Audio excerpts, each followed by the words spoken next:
It is a beautiful night in downtown Cincinnati, and yes, it's 2 up, 2 down for the Redlegs in the battle for the Ohio Cup with 2 more to go. And welcome to Great American Ballpark, the Cleveland Indians traveling down 71 to take on the Redlegs. Hi again, everybody. Alongside Chris Welsh and Jeff Pecoro, I'm Tom Brenneman. Great to have you with us for Reds baseball. Tonight we get to see one of the game's very, very best. Reigning Cy Young Award winner in the American League. He's won more than one of them, in fact, and that's Corey Kluber. Boy, didn't we recently say that about Max Scherzer, that about Jacob deGrom, and now it's Corey Kluber. The good thing is you and I don't have to be in the batter's box, but the Reds do tonight. Here's a guy that is two-time Cy Young Award winner. 4 times he's been in the top 10. He's 14-6 on the year, but he's even throwing the ball better over his last couple of starts than he has all year long. This guy's a complete package. Good stuff, command, great breaking ball. Watch how settled in he is when he's on the mound and how quiet he keeps his head. That's the key to his control. Well, the man on the mound opposing him tonight, a homecoming for him, if you will, his last start. Sal Romano grew up in Connecticut. He pitched against the Mets on the last road trip, and man, was he something else. Boy, he thrilled his family and friends, and I'll tell you, there were a whole bunch of them up there at Citi Field. You know, he did this by being able to throw the ball over the plate, and Sal Romano's got the Reds have a winning record when he takes the mound. There's 113, they've lost 11. He overall is a couple of games under 500, but boy, he threw the ball extremely well. He did not let the nerves get to him. That pitch you saw just there, that fastball that starts in on a left-hander, then comes back, that will be a key pitch for him tonight because the Indians load him up with lefties. And they load him up at the top of their batting order. I mean, this trio right here, you'd be hard-pressed to find a better threesome anywhere. Well, I mean, if you're a right-handed pitcher, how do you go through these 3 guys without, sweating and grunting and wearing yourself out in the first inning? You've got to throw early strikes. They can hit the ball out of the ballpark. Lindor's very fast. He runs all over the place. Brantley's having one of his best years in recent history. So, yeah, this team is fine-tuned, and they're on a roll right now. We were at a season ticket holders event about a half an hour ago, and one of the questions was, are the Reds going to a 7-man starting rotation after watching Brandon Dixon last night? Jeff Pecoro is going to talk more about that when we return on Fox Sports Ohio.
Baseball on Fox Sports Ohio is brought to you by Chevy. Check out our award-winning lineup only at your tri-state Chevy dealers.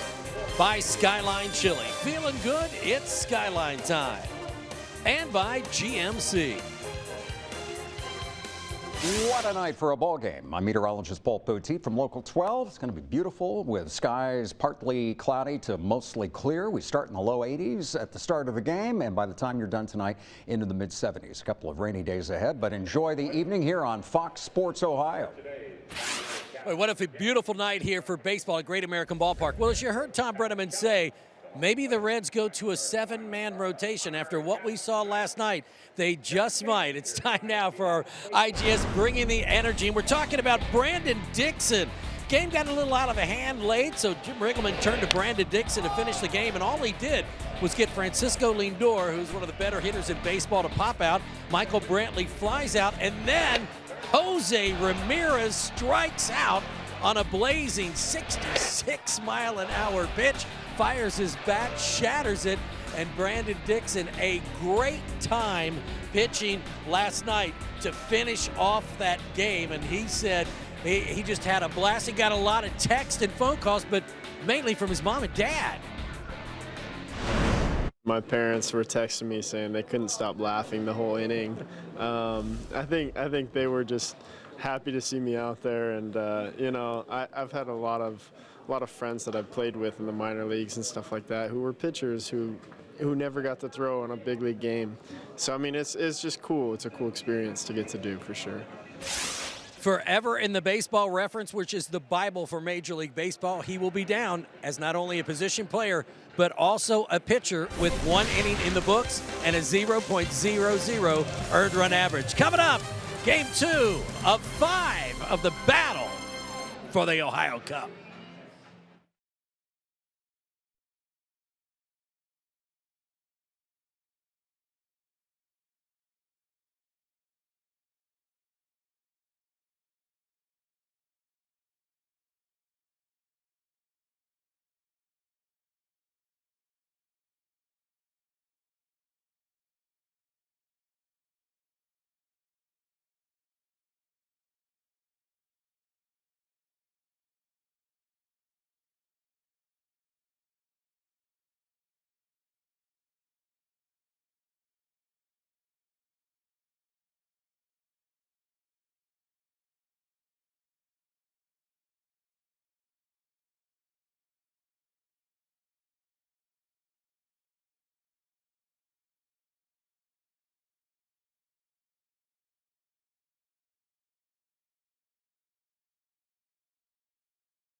Romano set to make his second start against Cleveland in his 2018 season. You may remember when we were up there a couple of months ago, Romano gave up 4 runs in the first couple of innings and then shut him out the rest of the way. And the Reds had that wild 7-run 9th inning to come back and win the game.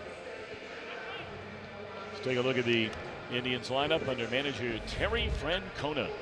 Lindor, Brantley, Ramirez. What a threesome.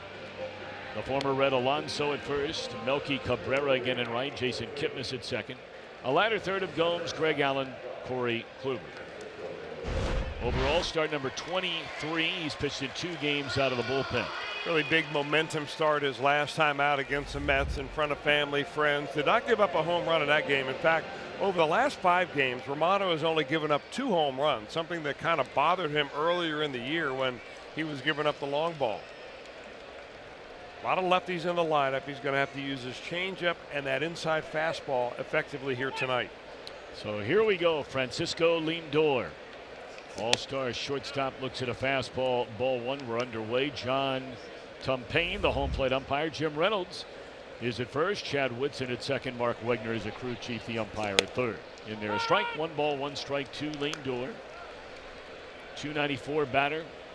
.375 on base percentage. 29 home runs in that leadoff spot. He's a stolen base away from being a 20-20 player and a good chance to be a 30-30 player. 30 or more home runs, 30 or more stolen bases. He doesn't look like a home run hitter, though, does he? No. But he has a lightning quick bat. And a tapper back up through the middle and into center field off the glove of Genetti. And if he fields the ball, he's not going to throw out Lindor. Look at the Reds on defense, presented by Ford. And again, Preston Tucker is starting out in left field with Hamilton back in the lineup, and Mason Williams moves over to right. Votto, Jeanette, Peraza, Suarez first, second, short, and third, and Tucker Barnhart once more hanging the sides. Lindor, 19 steals, has been thrown out 7 times. You may remember he was thrown out trying to steal in the first inning here last night.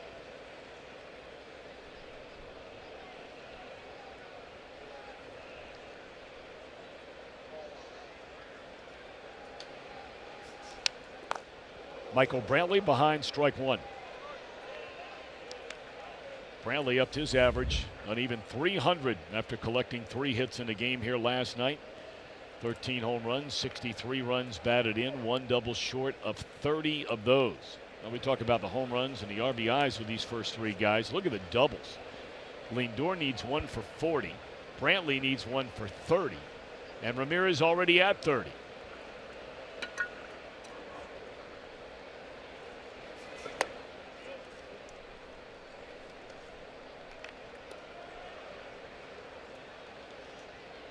Oh, what a beautiful night it is. Humidity once again way down.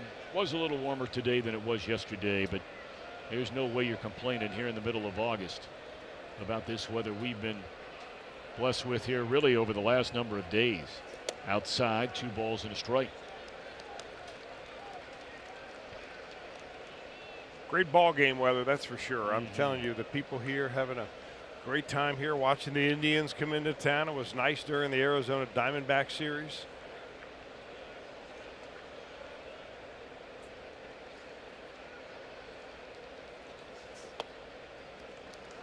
And a nice crowd on hand here tonight for a Tuesday. I bring that up because, of course, really the big week-long event in this city that takes place every year, and it's one of the top 4 tennis tournaments in the world, is the Western Southern Open up there by Kings Island. And that really kicks into full gear tonight. Some of the biggest names in tennis, the biggest names, not some of, all the biggest names in tennis play in that tournament every year to get ready for the U.S. Open. And tonight's a night when both Roger Federer and Serena Williams are playing. But not against each other. Might be fun to watch. It would be. She'd give him a run at it, I can tell you that. You're right about that.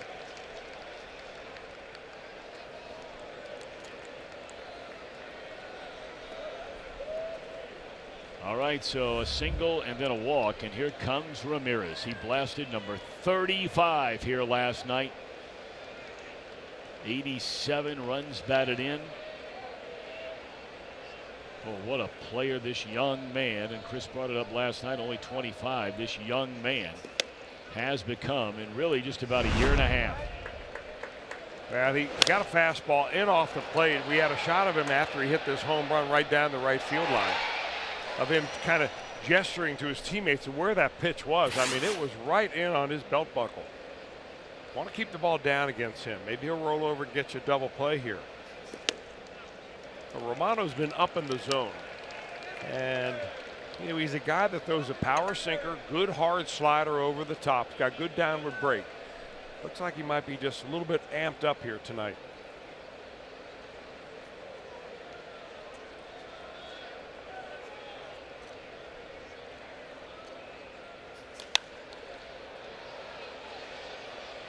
Suarez will give it a look, but that'll drift in amongst the fans.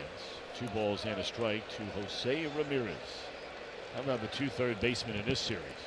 Suarez, 26 homers, 88 knocked in, and then you have Ramirez, 35 homers, 87 runs batted in. Look where he ranks.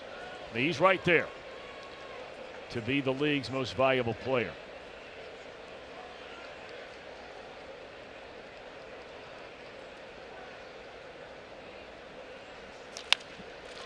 Base hit into right field.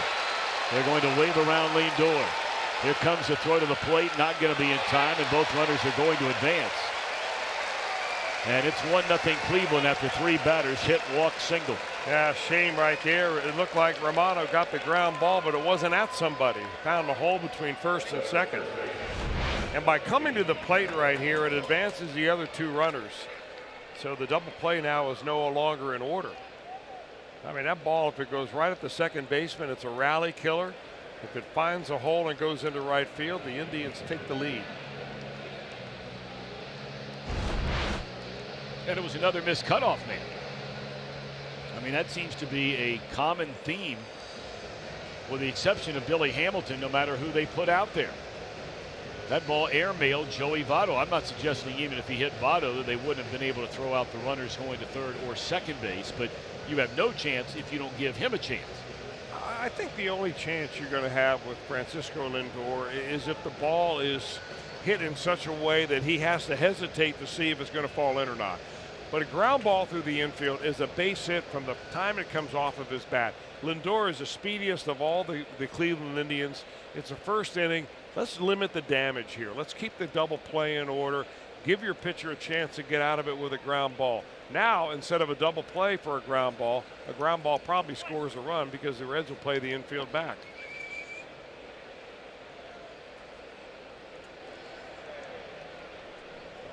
Alonso, well, we've seen him, Tom, he's swinging early in the count. He's not sitting back looking for a walk. Runners at second and third with nobody out. Ball 1 off the outside corner. Alonso here last night had 1 hit, a double.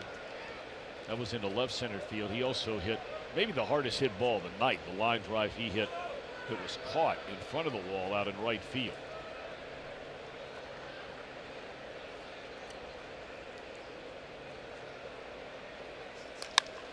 And there's the base hit into center that'll bring in 2 more.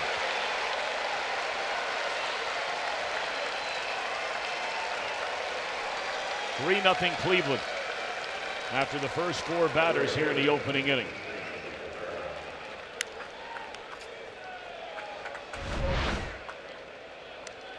Well, the Indians are a team that score a lot early in the ball game, and they just do it right here again.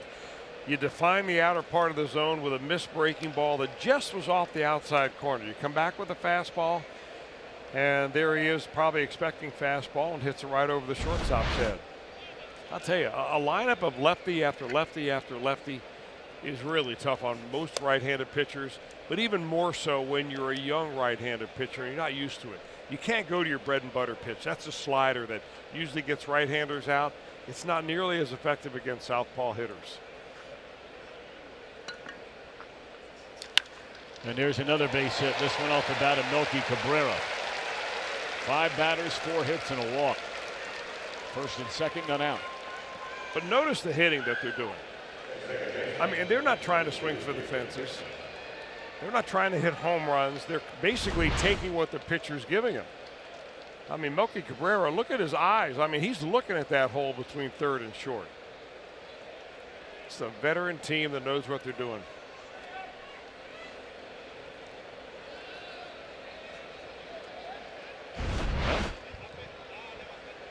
Romano miffed at the balls that are finding holes, but that they are to begin this game 2 of a 3-game series, and that's in there to Kitna, strike 1. I think the crowd is already on the home plate umpire a little bit. There's been some borderline pitches already in this game. Really could have gone either way, but have not gone Romano's way. 11 home runs, 49 batted in for Kipnis, who shows bunt, pulls a bat away. He had 3 hits, knocked in 2, scored a run last night. Of course, everybody seemingly had a couple of hits. Indians scored 10 runs on 18 base hits last night. The only guy that didn't get a hit was Terry Francona. Yeah. And he was jawing with the guys on his team saying, you got to be kidding me. We go 10 and 18 through 8 innings, and then a position player comes in and 1, 2, 3. Knowing Francona, he was ribbing those guys pretty good, saying, give me a bat.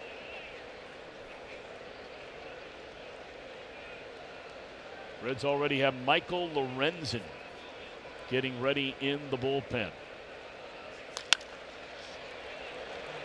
They'll get the runner at second, and that will be all. So that's the first out of the inning. Runners on the corners. And Yan Gomes coming up. There you get a look at Lorenzen cranking it up in a hurry.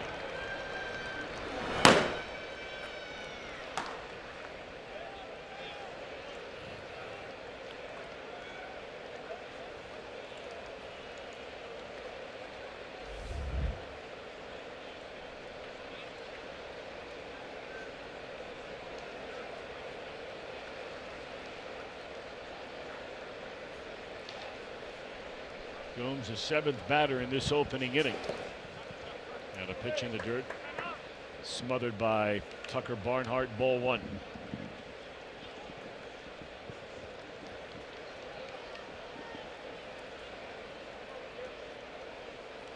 Romano could really use a sharp ground ball right at one of the middle infielders. It's not to say the guy can't have an off night, but there are very few off nights for Corey Kluber. You start piling up runs before he ever throws his first pitch of the night, you could be in a world of hurt.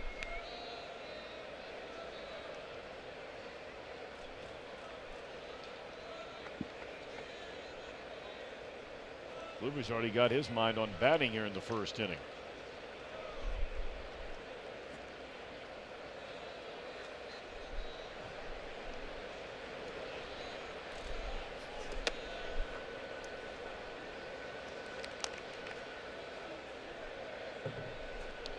Indians come rolling in 67 wins against 51 losses. I mean, it's all but done. That American League Central Division race, where the second place team, the Minnesota Twins, is 9 games under 500. Here's another ball, 3-1. So the Twins are 12.5 games out of first place.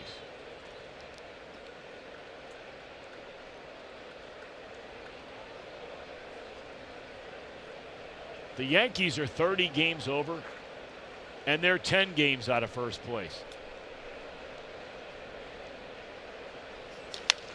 Sharp ground ball. What a play by Suarez. Throws from his knee and got him. What a play by Eugenio Suarez. A run does score, but he saved at least 1 or perhaps 2 more in this inning.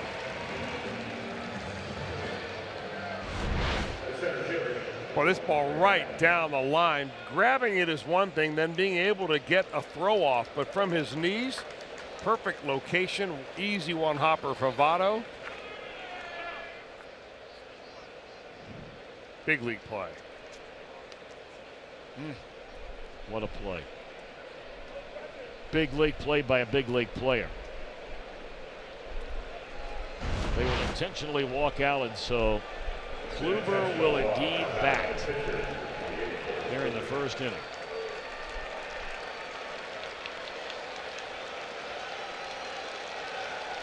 Kluber is 0 for 3 as a hitter this season. 3 for 21 with 3 sacrifice bunts in his 26 career plate appearances.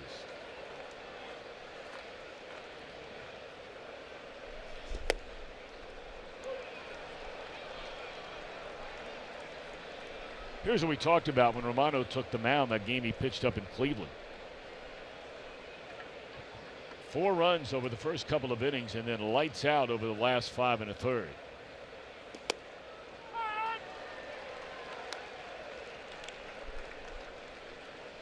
This is a first in the career of Corey Kluber. He has never come to the plate in the first inning of a game.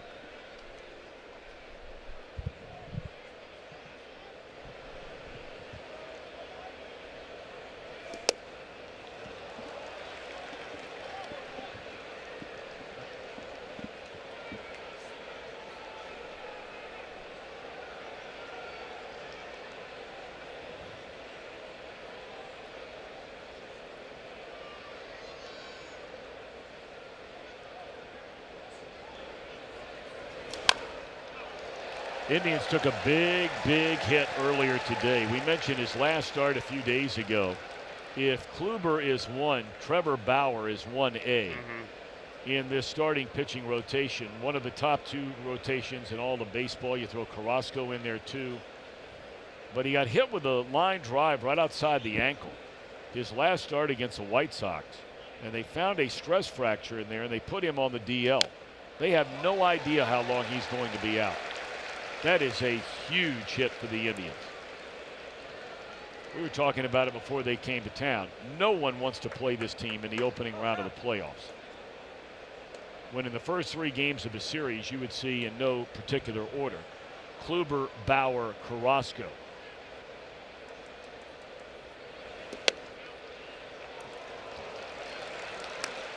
Kipner just stole third base. The other runner did not go.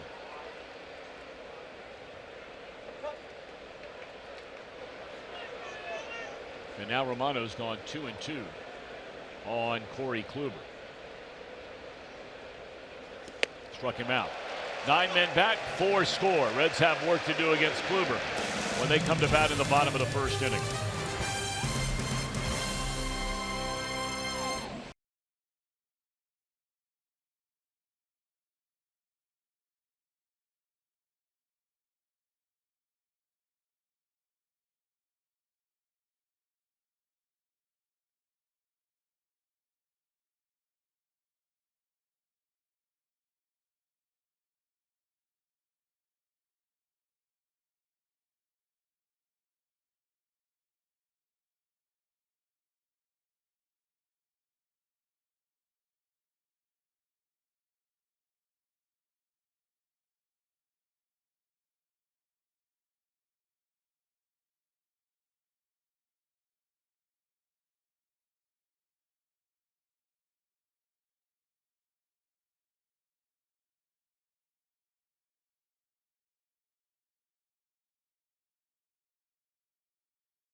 Good news is they're coming to bat here in the bottom of just the very first inning.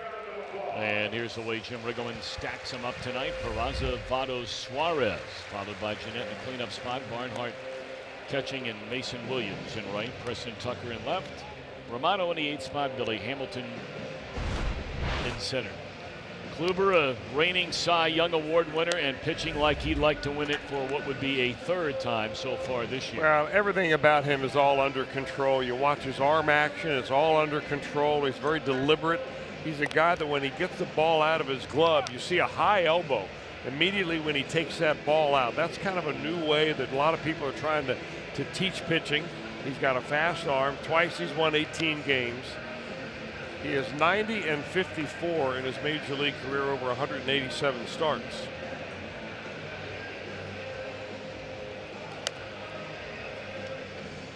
Where he ranks in the American League, well, where you would think he would.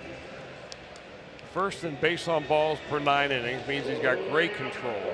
Strikeout to walk ratio, and top 5 in everything else.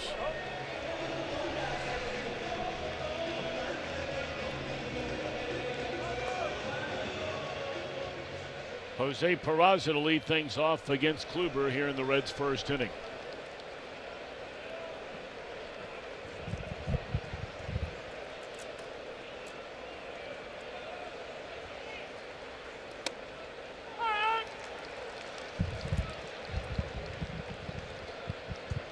And you may have noticed, and you've seen it from some of the other Indians, but you really see it when we were just zeroed in on the face of Corey Kluber and his hat.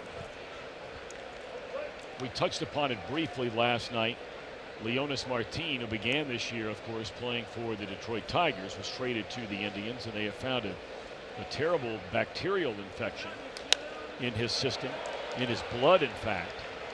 There's a fly ball to right, and he is in the Cleveland Clinic with a very, very serious life-threatening infection right now. And so you see LM13 on the hats of most of these Cleveland Indians. And we once again send out our thoughts and prayers to him and his family.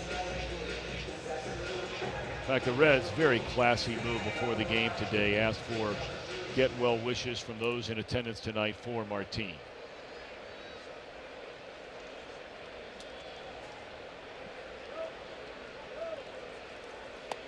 Votto, a check swing and a miss. 290 batter, 9 home runs, 55 driven in.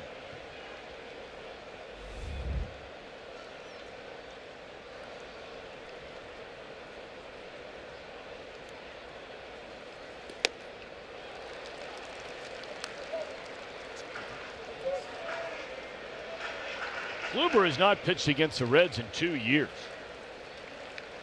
They missed him last year. They missed him on the first trip up to Cleveland earlier this season, breaking ball down low. In fact, it's been longer than that. I beg your pardon. It's been 3 years. 2015 here in this ballpark. He beat him, allowed 3 runs, 7 hits, and 7 2/3 innings.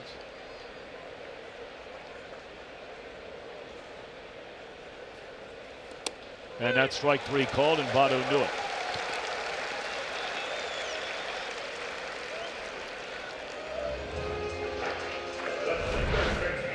Now it seems simple enough for Kluber, a little 88 miles an hour, just a little slider on the outer part of the plate. I mean, he's an interesting guy because he doesn't overpower you with his stuff, but boy, his command is just pinpoint. And just watch how still his head is throughout his whole delivery.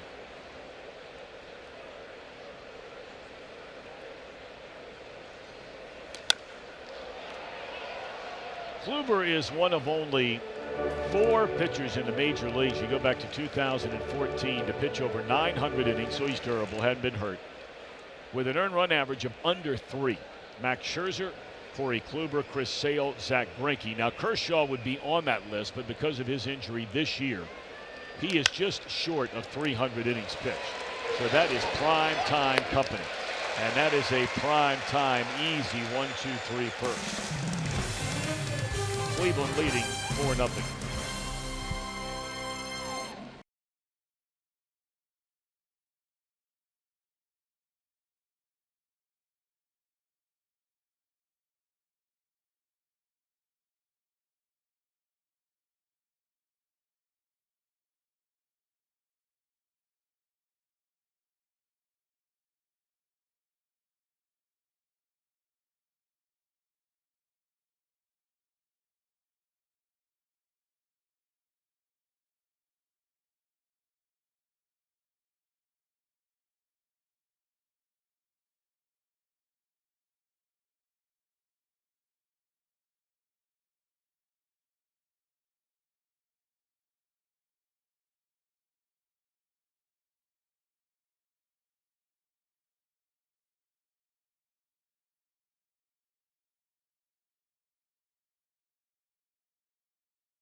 away from home.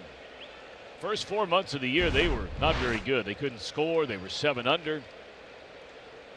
But look at since July the 1st, scoring over 6 per game, batting average up over 300, slugging percentage up over 500. Dry but rolling. And they're rolling tonight. Lindor with a single to begin a 4-run first inning. He will lead off the second inning. Earlier today, the Brewers opening a 3-game series at Wrigley Field. And Milwaukee with a shutout. 7-0. So they're 2 back. And don't look now. Here come the Cardinals. They won again last night. They've ripped off 6 straight wins. They're 9 games over 500. If they win tonight, they will be 4 games out of first place. Jeanette the call, Jeanette the catch. 1 away.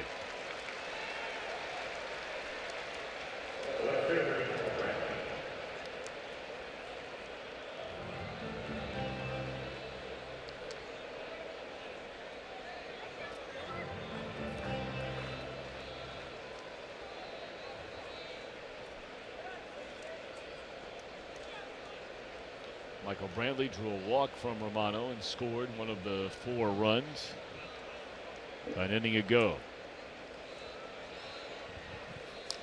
A line drive beyond the reach of Peraza, base hit.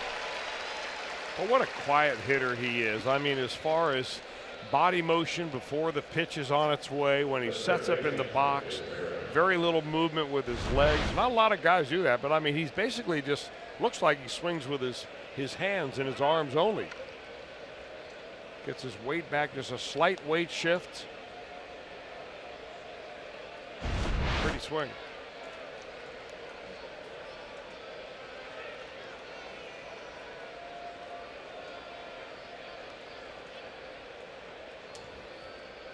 Here's Ramirez. Takes a fastball high. He had an RBI single into right field in the first inning.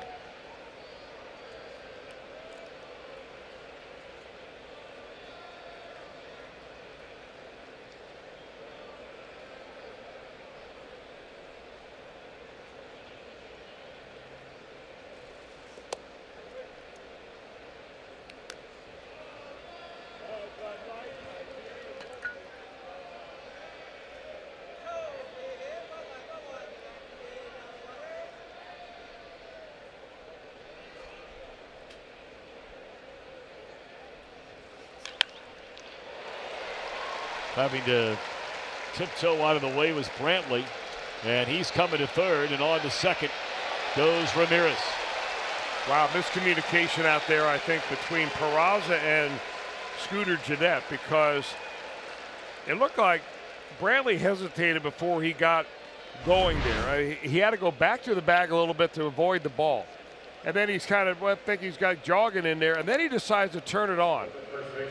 And when he did that, Ramirez just right behind him decided to go to second base. And I think that Jeanette, if he had been told by Peraza, we've got to play at second base, they would have been able to flip the ball right over to the Peraza and maybe got Ramirez the trailing runner. I mean, no error on the play, just not great, sharp defense.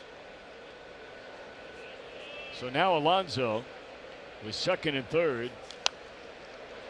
That was the scenario when Yonder came to the plate just 1 inning ago, and he knocked both of them in with a line drive into center field. So really, that for Ramirez, that's basically a double on a base hit right to the right fielder. So they didn't give him, he didn't have a throw anywhere, so that's how he didn't advance to second.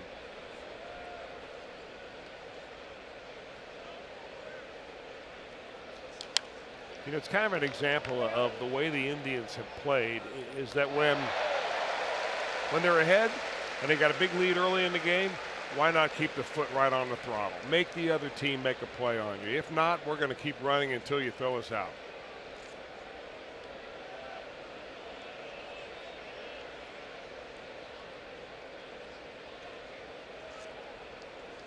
Nothing at 2 on Alonso, who now has 69 runs batted in on the year. And he's going to get another one. making an even 70. Tagging and scoring is Brantley. Throw will go into third. 5-0 Indians. 3 RBIs tonight for Alonso, the former #1 pick of the Reds.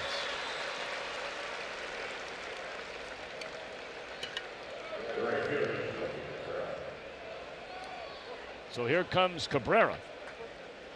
He had a single into left field in the first inning.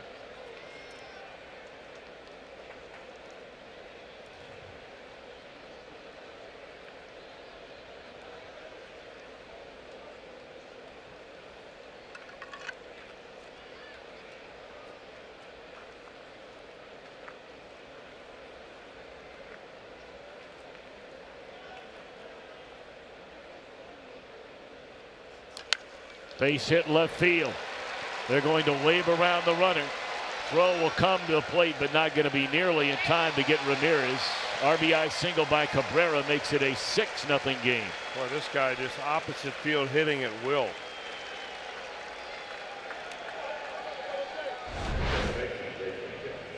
Same pitch he hit for a base hit his first time up. Cabrera took that single in the left field last time.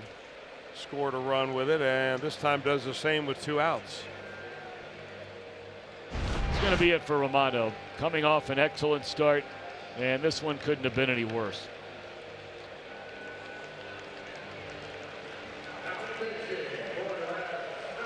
Seven hits, 6 earned runs in an inning and 2/3. Michael Lorenzen comes bouncing in. He's our Skyline Chili call to the bullpen. Back in a moment.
Night.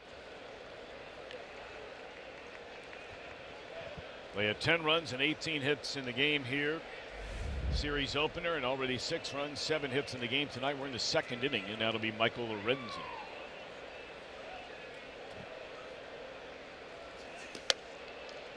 Hey, remember, we were up in Cleveland. The Reds won the first 2 games of that series, and then the Indians just went off the final game. So if you include last night, so far tonight, and then the series finale there, they have scored 35 runs in their last 19 at-bats against the Reds. Here's Kipnis with 2 away. And lofted into right, should end the inning, and it will. Good job by Michael Lorenzen. Picks up the final out.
Allen flanked by Brantley and Cabrera. They're going with all the same players they had here last night that produced the 10 runs and the 18 hits.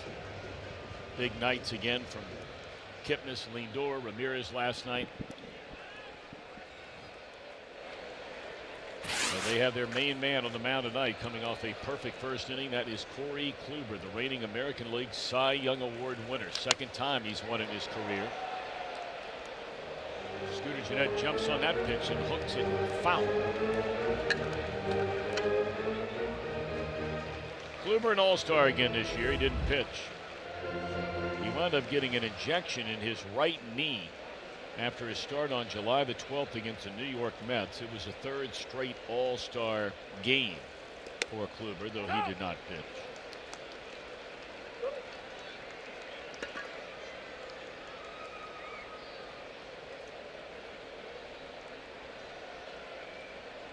I mean, you go back to the start of the 2013 season. Consider this for a minute. And again, this is when people tell you all the time, hey, you know, wins don't really, they're not in the pitcher's control. Sometimes that's true. But don't think they don't have something to say about it. Because when you're going 7 or more innings, seemingly every time Kluber pitches, that's what he does. You're giving your chance a chance to win a game. So you go back to 2013, you start at the All-Star break each year. So now you're in a stretch run, and Cleveland's had a good team every year he's been there, right? This guy, from the second half on, is 40-12 with an ERA at 2.5.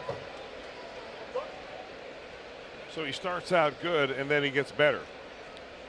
You got that right. He leads the major leagues in second half wins. He has a second half ERA, the best mark there in the American League, and only Clayton Kershaw has been better over the second half in ERA. How about Kershaw's ERA? 1.6.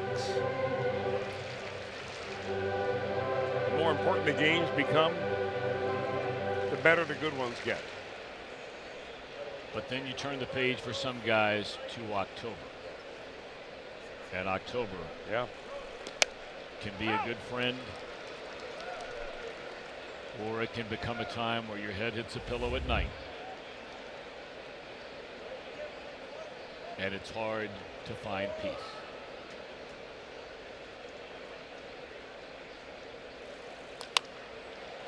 Soft liner off the bat of Barnhart, and that'll be out number 2.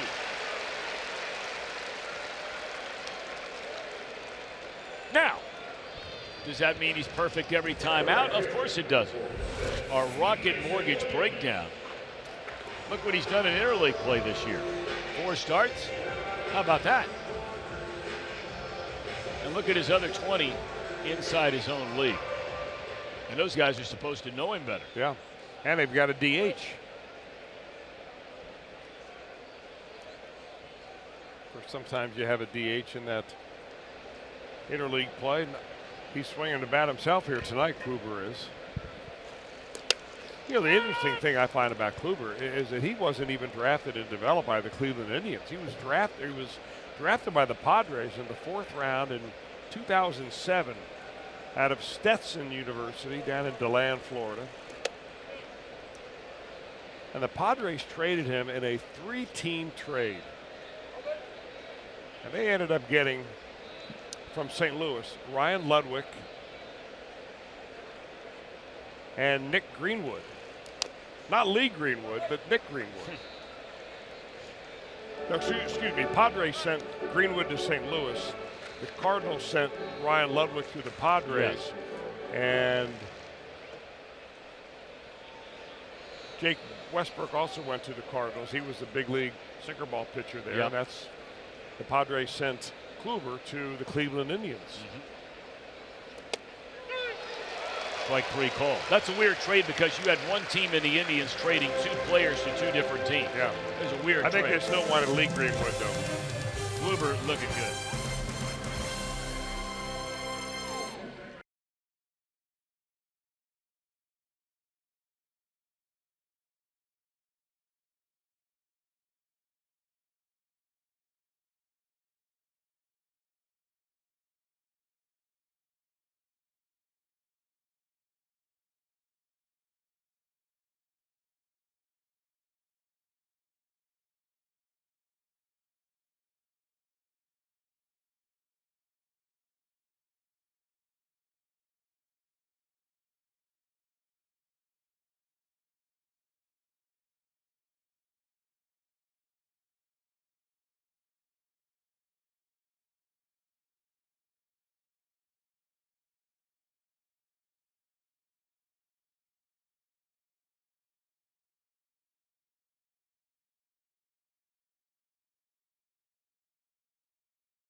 Rapids, Ohio. You get a special Reds hat when you buy a $12 upper view level ticket for the series against the Giants. That begins this Friday.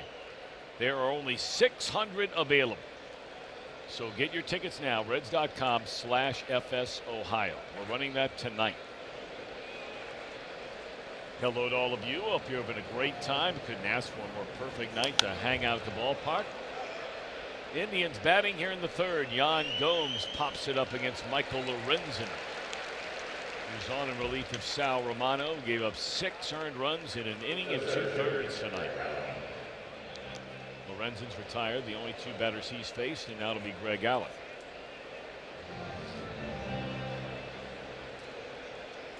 You know, when October comes around, and you know, really, you look at the Red Sox, and you look at Houston, and you look at Cleveland. All 3 of those teams, barring just a complete disaster, like of epic proportions in the history of baseball.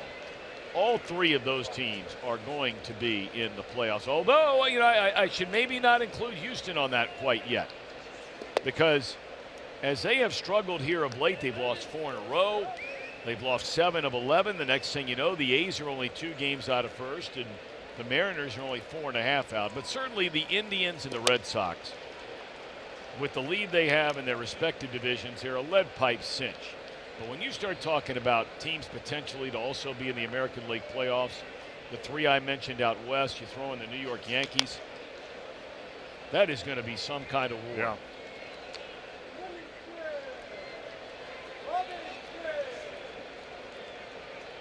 In that American League postseason. You know, it must be nice for Jim Day. He's doing the radio for my dad on this series. He's off the 3rd and the 4th innings and has nothing better to do than come over and bother us on the TV side. Yeah. Big league play-by-play guy. You're off through, what, 3 innings over there? Must be boring over there. It must be really boring.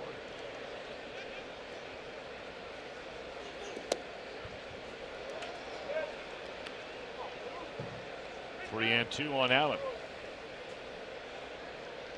Yeah, Marty will be back in the saddle when some of his old buddies come rolling into town from the Giants. That got a piece of Lorenzen. He's telling Votto to get to the bag. But Joey's instinct was to come get it. If there's one guy on this Reds team, don't even send out the trainer. It's Lorenzen. No way. We've seen guys hit worse than this that were sprawled out in front of the mound for 10 minutes.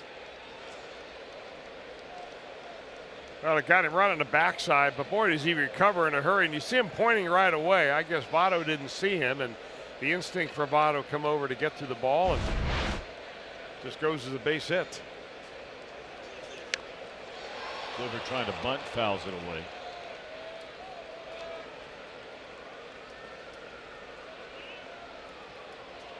You know, it's going to be very interesting, Chris, and I remember you and I talking about this a lot last year. Lorenzen was quite similar to Wandy Peralta. He was having a great year last year out of the bullpen. I mean, he was one of the better setup guys in the league. Mm-hmm. And then they had to use him so much that he started to run out of steam at the end of the year, and the numbers weren't quite as good as he pitched really throughout, you know, probably 8/10 of the season. So, you know, he comes into spring training this year. He would like to be a starter again. He's never been a big vocal guy about it. He's not trying to make waves. When he's asked a question, he'll answer it honestly and say, my preference would be to be as a starter, but if a team needs me to be a reliever, so be it. But somehow, some way, this guy has got to be in the game more, for me. We saw him play a little bit of right field in a blowout last night. We know the way he can hit. So whether that's as a starting pitcher, whether that's occasionally as a two-way player, and maybe you totally disagree and maybe I'm totally wrong. I've just got to see this guy on the field a little more. Well, it is intriguing to watch him hit because he's no ordinary pitcher at the plate. But there's just very few players, Tom, as precedent to kind of say, well, what kind of guy can he be like?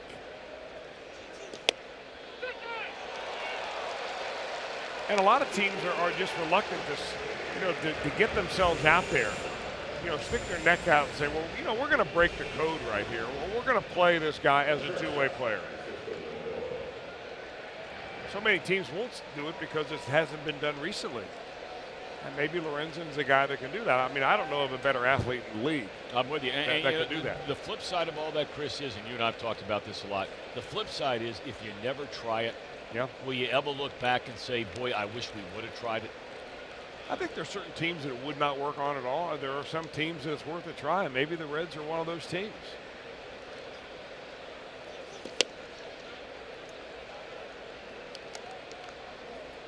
Look, I mean, maybe I sound like a fool. It won't be the first time, won't be the last time. I just feel like when you got a guy, athlete, competitor, tough, wants to play, has been vocal about the way pitchers are babied in this day and age. I mean, he is the antithesis of just about everything going on, it seems like, from time to time in baseball. The last guy I think that I remember anyway, Tom, that was in this situation was Brooks Kieschnick. Yes. He was a reliever, and he was also a very good hitter. Ohtani, of course. He got injured this year. Yeah, he's the poster child for that. Of course, he was injured as a pitcher, but he's still hitting home runs. Scoreless inning for the Indians. They lead 6-0.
Nothing Indians over the Reds. As Tom Brenneman mentioned earlier, Trevor Bauer is on the DL. Big blow to the Indians. But before he left Great American Ballpark, well, he left his mark.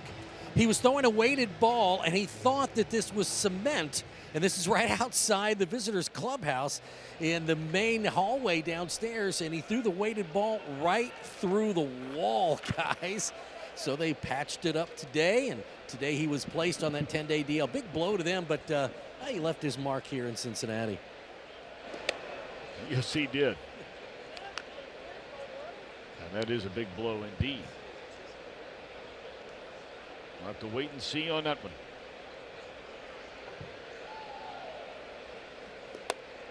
Preston Tucker to begin things against Corey Kluber. 6 up, 6 down for the Cleveland right-hander to start tonight.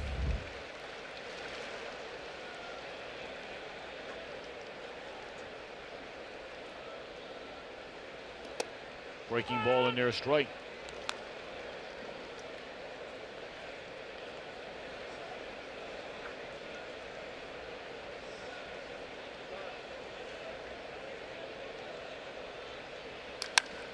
And a base hit into center field by Tucker.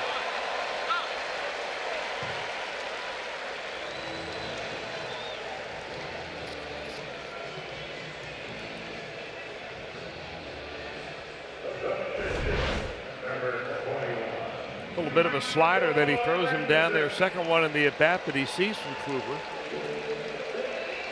And Preston Tucker lines it up the middle.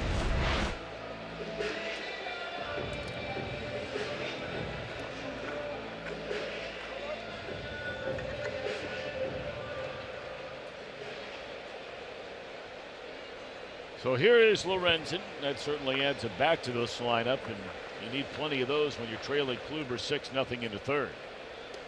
Fastball taken away.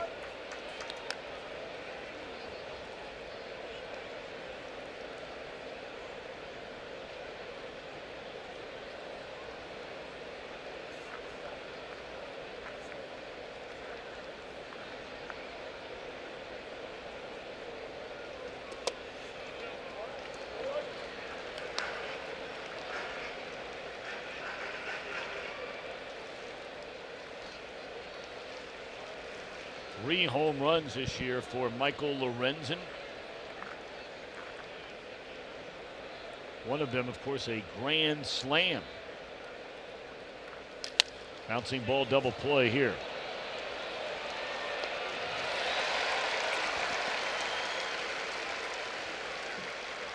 Well, the place to be this season is certainly the Kroger bleachers at Great American Ballpark. Under the main scoreboard out in left, the Kroger bleachers, the place to catch all the action. For tickets, visit Reds.com.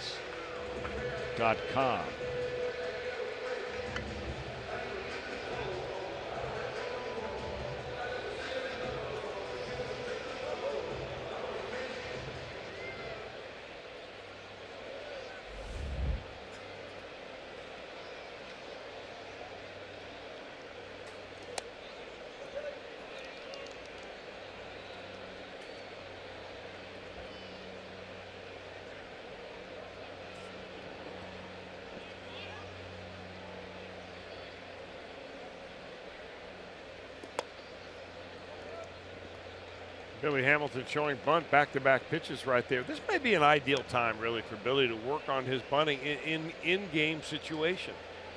You know, he's experimented now with trying to bunt the ball down the first base line. He's trying to stay in the batter's box till he makes contact.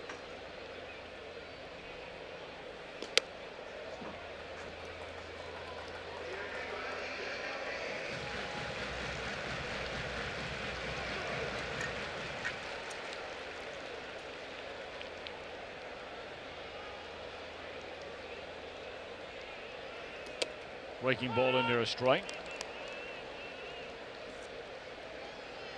Well, the suicide squeeze that he had on Sunday, it was a different bunting style, so he stays in the batter's box, and he's been talking about that, and he'll make a conversation with you about it. Thinking that, you know, if I did that every time, maybe I've got a chance to get a base hit. And I think a lot of hitters that don't bunt down the first base line don't realize how difficult it is for pitchers and first basemen to get together on that ball in no man's land. I mean, pitchers are basically waiting just to mess up that play. So he gets on with the base on balls. So here's Jose Peraza. A pick.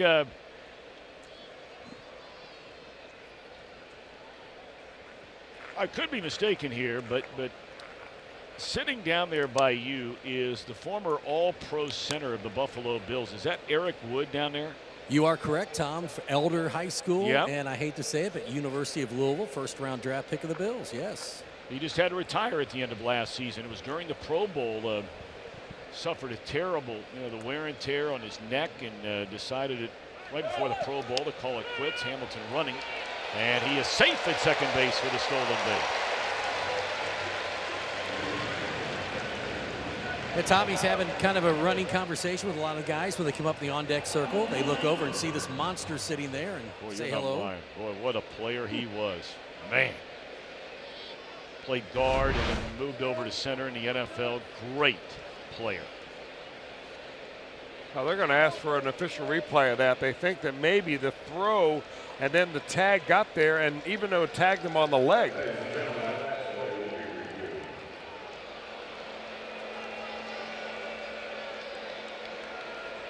Well, that's the kind of call that would never, ever have been made back in the old days, because the first thing you'd hear out of the dugout, he tagged him in his leg. And Billy Hamilton already going back into the dugout. I think he knows what the outcome of this replay is going to be.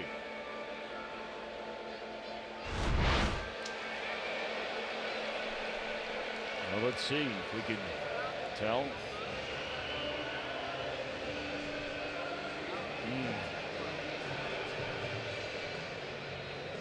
They may have had it. And the Indians are basically walking off the field right now, even before the verdict has been rendered from New York. And Votto's taking off his batting gloves, and he's heading back into the dugout after seeing the replay. I think it's cool they show you the replay. You know, for a long time they wouldn't do that. Yeah.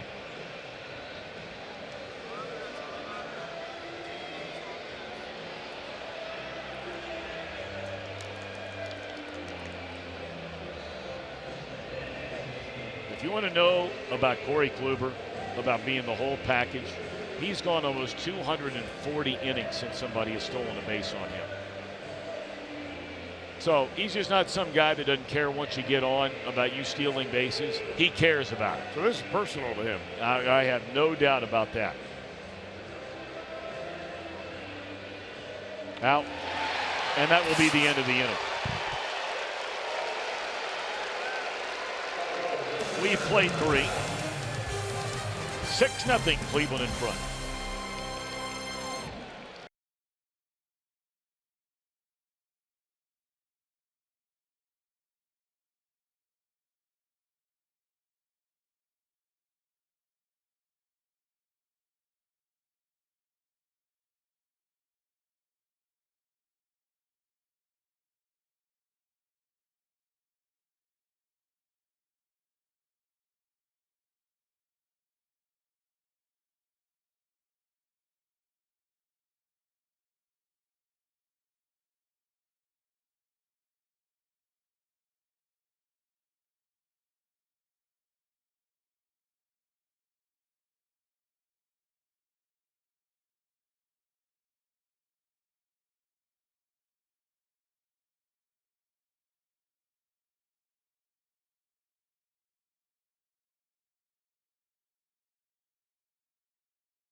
Ford dealer, Ford go further. And by Cincinnati Children's, now ranked number 2 in the nation by U.S. News and World Report. Oh, what a great night to be out on the river. Great night to be at a ball game. Great night just to be hanging outside. Beautiful night. Not so good on the scoreboard, however, for the home team. Trailing 6-0. Indians got all 6 in the first inning and 2/3 against Sal Romano. Michael Lorenzen has only allowed 1 base runner over the next inning and a third. But 2, 3, and 4 in the batting order here. Brantley, Ramirez, then Alfonso. Or Alonso. His friends call him Alfonso. Fastball in there, a little bit high, 2 balls and a strike.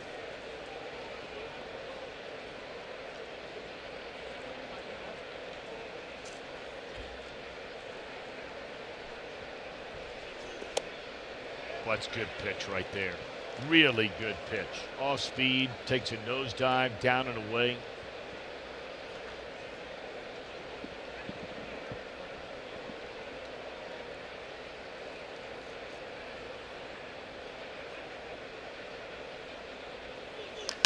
Pull to the right side. It's another good pitch. I mean, it's down and in on Brantley. Just rolls over the top of it to the right side. A location is basically everything. I mean, look at Corey Kluber. I mean, his fastball is only 91 miles an hour. So, you know, unlike a guy like Noah Syndergaard, where you're talking about how hard he throws, how he overpowers everybody, and so on, Kluber, you're talking about the results. And I don't mean to pick on Syndergaard. I'm just saying that, you know, you're either scouting stuff or you're scouting results. No doubt about it. Believe me, there are people in the New York Mets front office that are wondering what to do about Syndergaard.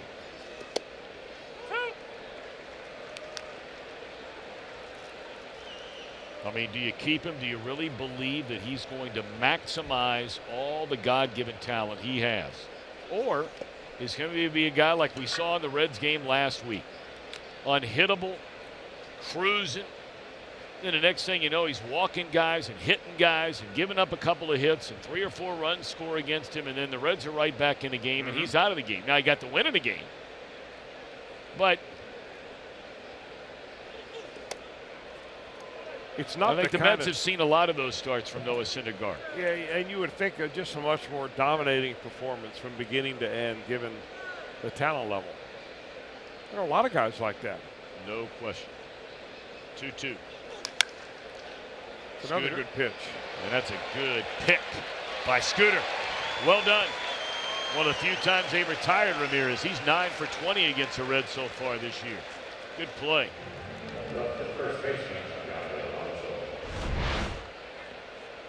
Little sinking fastball right there. Worked right over the top of it, did Ramirez, and a dandy defensive play for Jeanette. And a good play by Votto. Yeah.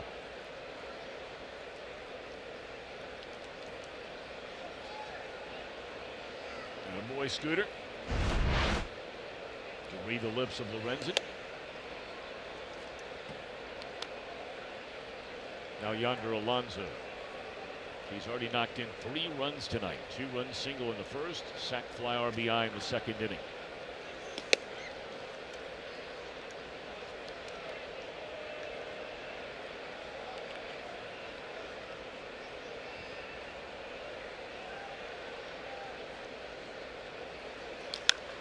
In the air left field, and Lorenzen will go through Brantley, Ramirez, and Alonso in order. How about that? Well done, Michael Lorenzen.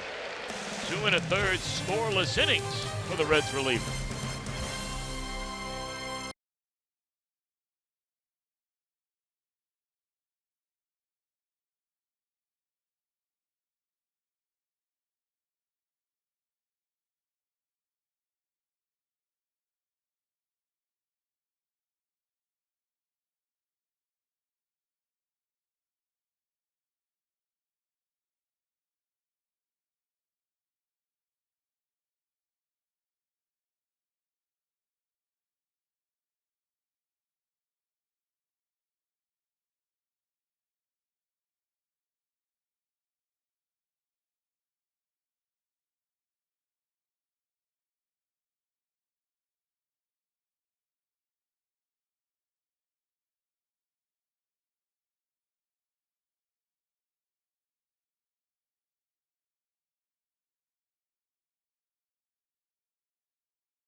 Just a little bit ago, Eric Wood, and great to have you back in Cincinnati. You said you went to your old high school today, Elder, to watch practice. Yeah, stopped back, knocked a couple tasks out in town, went to Elder High School, checked out the Panthers for a little bit. It was a good day. Let's see here. You win 2 state championships at Elder. You go to, what, 4 bowl games, I think, at Louisville, and the Pro Bowl with Buffalo. It's a pretty good career. Yeah, I wish we would have won a few more games at Buffalo, but it's all good. Ended on a high note with the playoffs last year, so a lot of fun, though. When you get back in town, you like to come out here and see your team, right? Yeah, always. I made it to opening day this year, and then generally I'm in training camp this time of year, but it's fun to be back right now. So, Eric, one of the things that I thought was very interesting about you, Louisville guy, you make your home in Louisville now, you and your wife, right? Yeah, we do. And originally that started with me working out with the college kids in the offseason. I always said, keep doing what got you to the NFL. So I continue to do that, and now we have 2 kids, and they'll be going to school soon, and we'll start our little life down in Louisville. Biggest thing you try to pass on to those youngsters who are trying to get to that next level? Man, keep working hard and never give up. But, I always tell everybody, I didn't even start as a junior at Elder, and then I ended up becoming a first-rounder. I had 1 scholarship offer. So no matter your situation, just keep fighting, keep working, and it's all going to work out in the end. All right, guys, one of the really cool things that he is doing now, you just got back from something. You might be wearing one of these Fox shirts soon, right? Yeah, I had an audition with Fox, and we'll see how that goes. One of the cool ways you could stay around the game is talk about it, and I feel like I could add some insight to the game. So hopefully that works out. If it doesn't, we'll move on to something else, but would love to work with them and all they do. Love college football, right? Absolutely. It would be a pleasure. I did your games when you were there at Louisville, and I'd love to have you as one of us. So congratulations, good luck to you. I appreciate that. Guys, thank you. Tommy, back up to you. We wish him good luck indeed. Pick, thank you very much. And we thank Eric Wood. Wish him the very, very best. What a well-spoken young man. Yeah, really. And what great advice right there that he gave. For a guy that didn't even start in his junior year in high school to be a #1 draft pick by the time he gets out of college. Good for him. That doesn't get any better than that. Nope, you're right.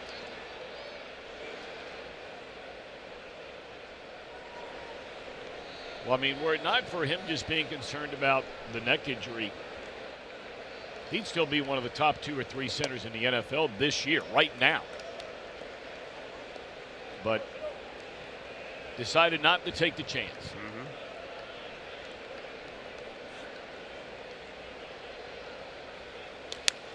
Suarez pulling it way foul. 1 ball and 1 strike. First 2 retired by Corey Kluber here in the Reds' 4th inning.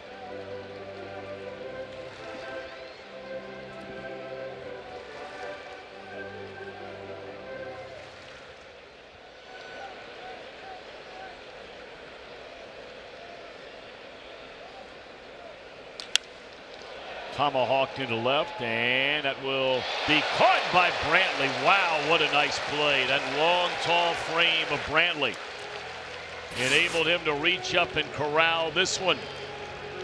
Beautifully done.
Reds app, you get the Reds home screen icons, features such as MLB.TV, the game of the day, highlights, and so forth. Plus now you can stream Reds games with Fox Sports Go through the MLB at Bat app. I want to send out a big, big happy birthday to Jane Locker, Marion, Ohio. Love Marion, Ohio. Used to go visit an old college buddy of mine, great baseball player at Ohio University named Brian Luce from Marion, Ohio. Jane Locker. celebrating her 92nd birthday today, watches all the Reds games. Jane, happy birthday.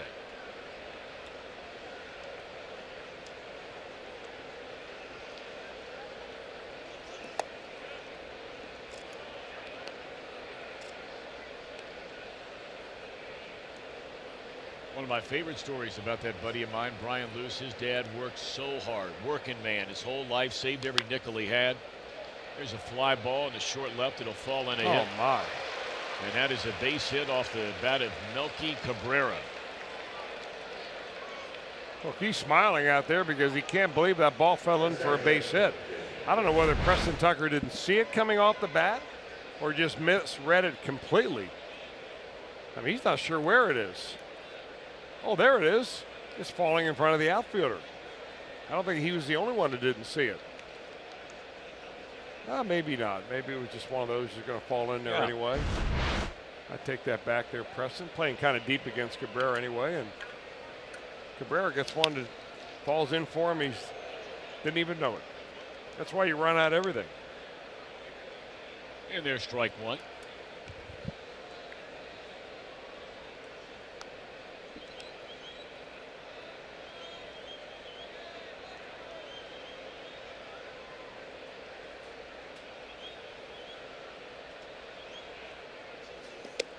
Pitch taken away. 1 ball and 1 strike on Kipnis.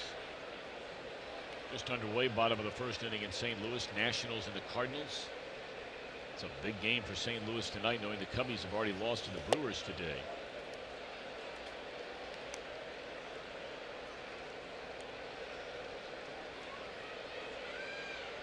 And that National League West, my oh my, has that become interesting. The Dodgers have lost 4 in a row. The Rockies have won 3 in a row. Arizona lost last night. And now all of a sudden, the Diamondbacks lead both the Dodgers and the Rockies by 1 game. There's ball 4 on Jason Kipnis. First 2 on to start the Cleveland 5th. And the Giants are not at it. They're coming in here this weekend. And the Giants are only 5 games out of first. Mm-hmm.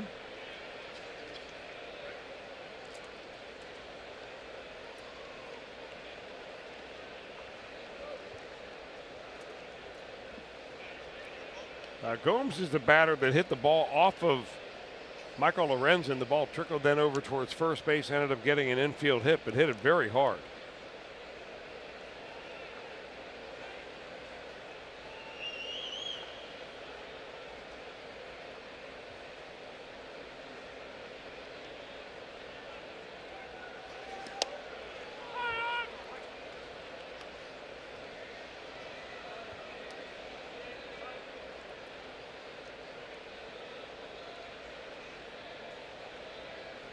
We were talking about this Cleveland offense a little bit last night.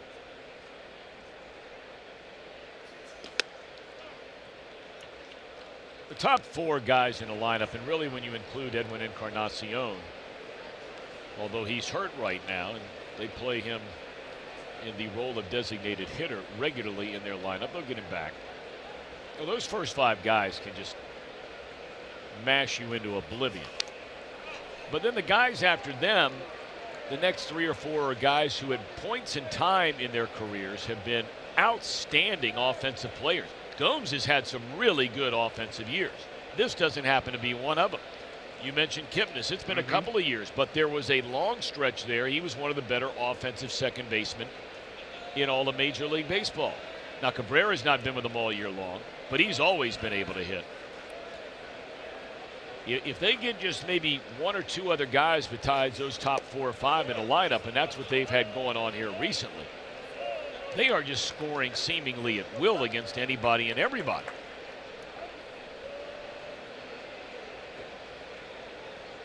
Well, when you have a team full of left-handed hitters that will hit the ball the other way, that really makes it tough on right-handed pitching.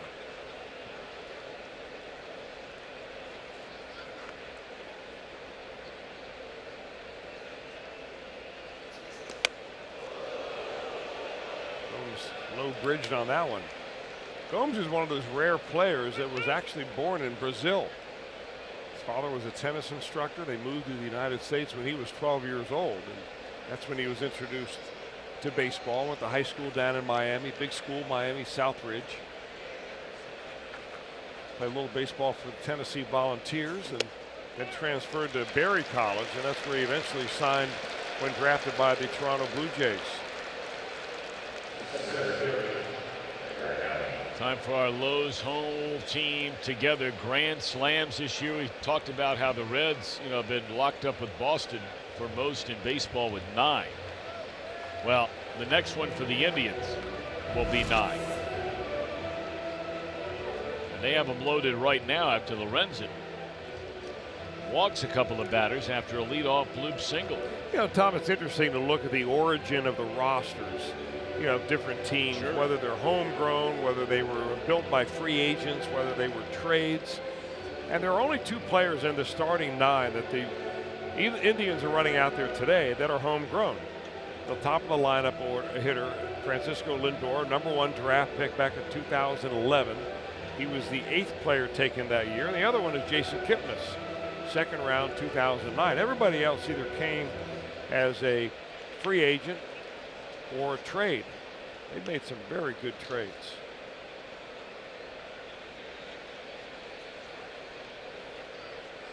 I should say 3 of the 9, and the other would be the guy at the plate now, Greg Allen. 6th round draft pick in 2014.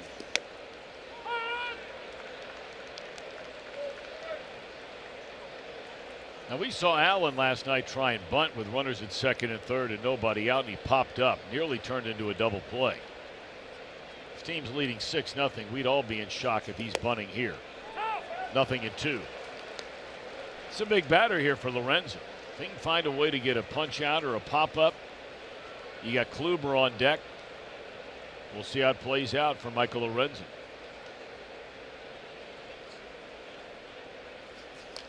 Double play ball here. Even better.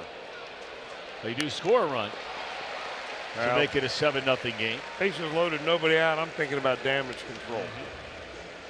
No RBI there by Allen on a double play ball. First run that Lorenzen has given up.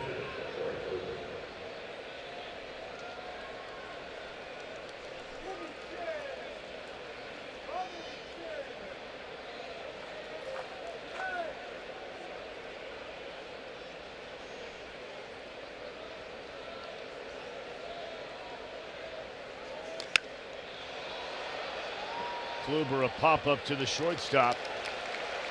And that'll end the inning. So damage control indeed for Lorenzen. He gives up just one 7-0 try.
presented by authority of the Cincinnati Reds. It may not be reproduced or retransmitted in any form, and the accounts and descriptions of this game may not be disseminated without the express written consent of the Cincinnati Reds. And now it's time for Built for Baseball, brought to you by T-Mobile. Ronald Acuna has done it again. This is a remarkable feat. Braves, Miami.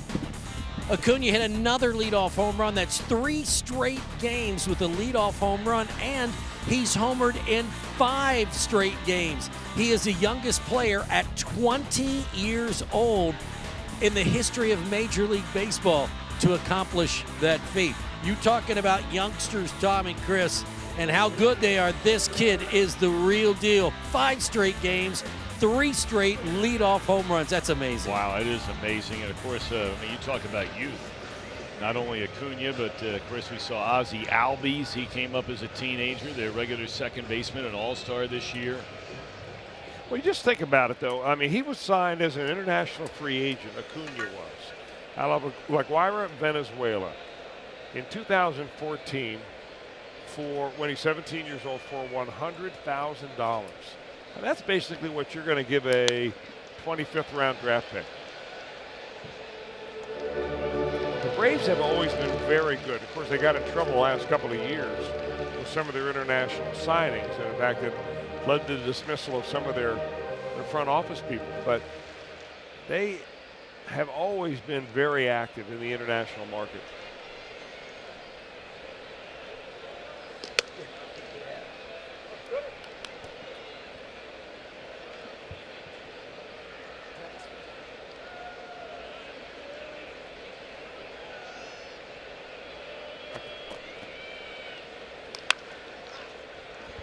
On the ground, one second baseman throws out another, and that's the way it starts again. I mean, Kluber is not even breaking a sweat tonight. I mean, this guy is in total, complete control of this entire game. I mean, just watch his body language, even in between pitches. I mean, just as calm as can be.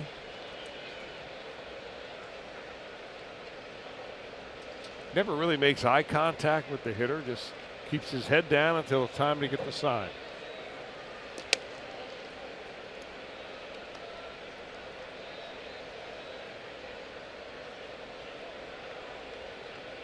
You know, it'd be interesting to talk Chris Buckley, who's been the head of scouting for the Reds and all the draft picks through the years.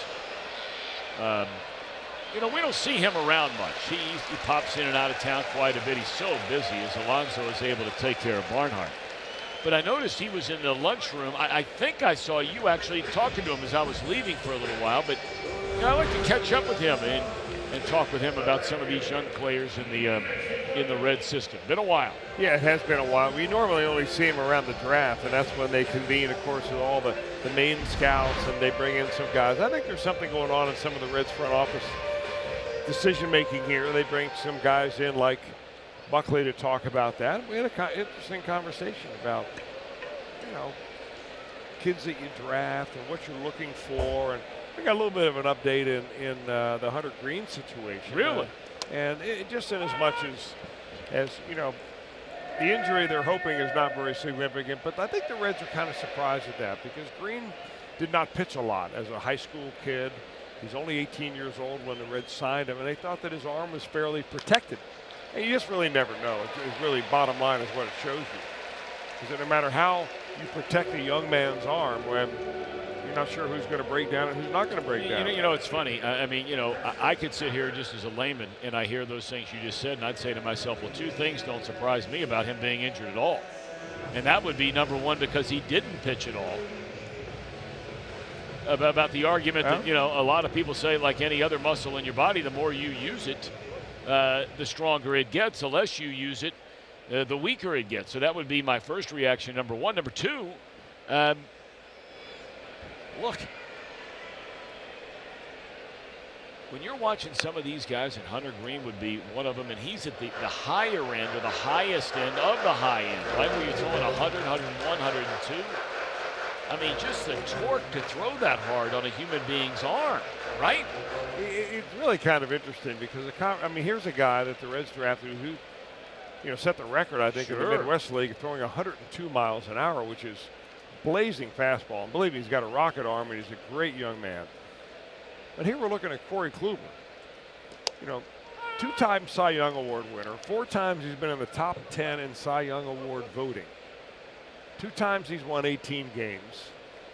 And he's throwing 91 miles an hour. And I asked Buckley, I said, when's the last time, really any team, but the Reds have drafted a pitcher who in the top 10 rounds who's thrown 91? He says it doesn't happen anymore. He goes, everybody's looking for velocity because all the kids now are wanting to get their velocity up there. So they go through the weighted ball training. They go through the band and the heavy weights and whatever it takes, whatever program that they need to have to get their velocity up. But it's kind of funny. You need the speed to get signed, but you don't necessarily get anybody out in the big leagues with the speed. And I really believe that at some point, it's not going to be too long from now, that we're going to see that kind of big circle coming all the way around. And you're going to see more command pitchers. You're going to see more guys that throw breaking pitches, trick pitches, because the bottom line is you're trying to fool the hitter, not overpower him. And Kluber was the guy, as we talked about. It took him a little while. As Tucker takes ball 4, I think he really didn't become an established regular guy till he was 26, 27 years old. He's 32 now, so it has taken him a while. And of course, not everybody's going to get there, but he does a few things right. And really what I wanted to point out in the very beginning of the game and during our open time is about how still he keeps his head when he pitches. Those are the last 3 years, and they're all obviously big years for him.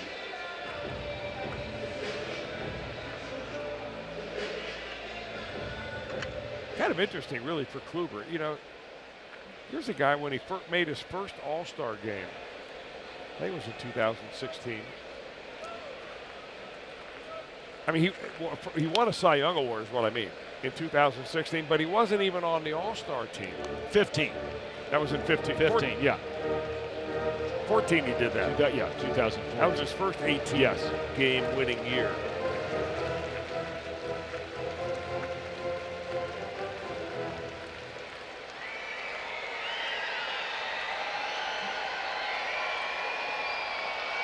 And that was really the year his career took off.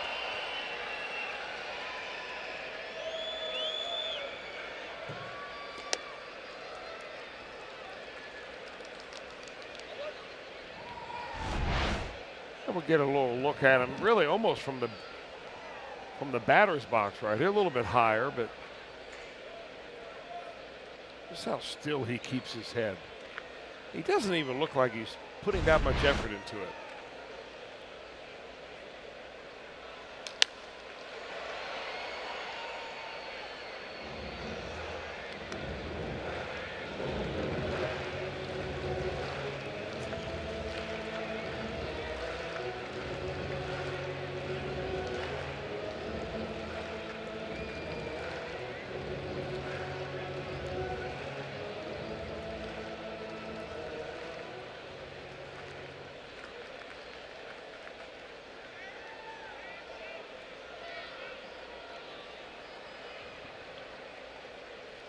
One ball and 2 strikes on the Renzen.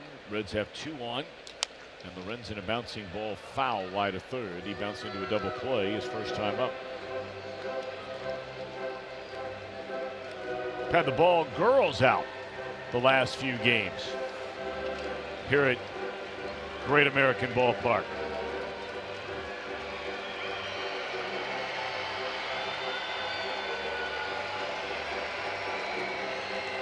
Made a few plays here the last couple of nights.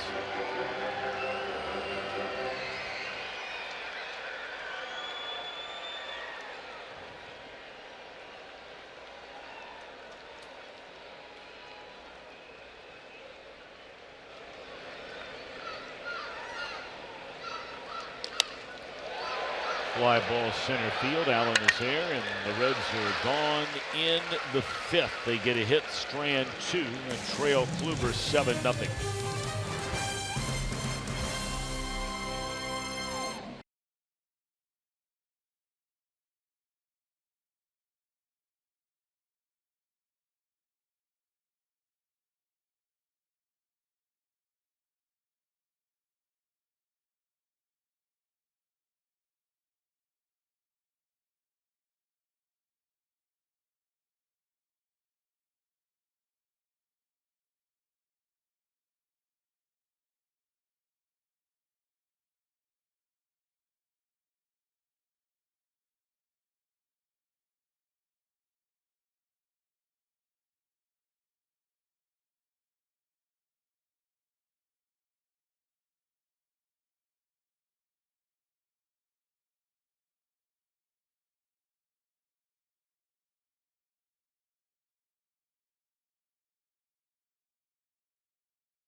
Ohio. Get a special Reds hat when you purchase a $12 upper view level ticket for the series against the Giants. There are only 600 available, so get your tickets now at reds.com/FSOhio. And this is the hat. It's a good looking hat, adjustable in the back, and this is for the first 600 that buy those $12 tickets for the Giant series. So come on out and get your hat. Tom, I know you're going to take a couple home for the kids as well. I don't know how in the world you don't take advantage of that if you're looking for something to do this weekend. Why not come on down, take advantage, get the hat. 7:10 start Friday, 7:10 start Saturday, 1:10 Sunday. And for $12 you get a ticket and a hat. Sounds good. Michael Lorenzen, meanwhile, is set to begin his 4th full inning of work. He got the final out for Romano in the 2nd inning, had a scoreless 3rd, a scoreless 4th. Lost his control a little bit, walking consecutive batters in the 5th. The Indians did score 1 run, but he's done a nice job out there. He has done a nice job. I mean, this is a freight train that once it leaves the station and gets that momentum rolling, it's hard to stop. And so when you come into a situation the way he did, the important thing was get out of the inning. He did that in the 2nd. And he's thrown the ball well. A little bit of control issue last time out, or in the last inning, but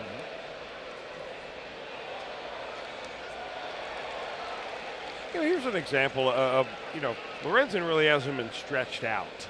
I always used to hear that phrase and kind of snicker because it's more mentally tiring to pitch multiple innings than it is physically tiring. At some point, physically, you get fatigued. Okay, you're out of it.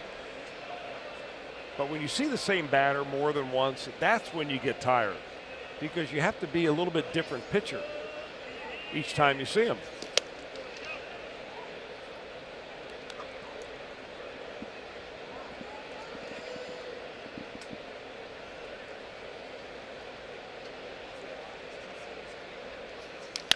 Pull to the right side, top of the order here, Lindor to Jeanette.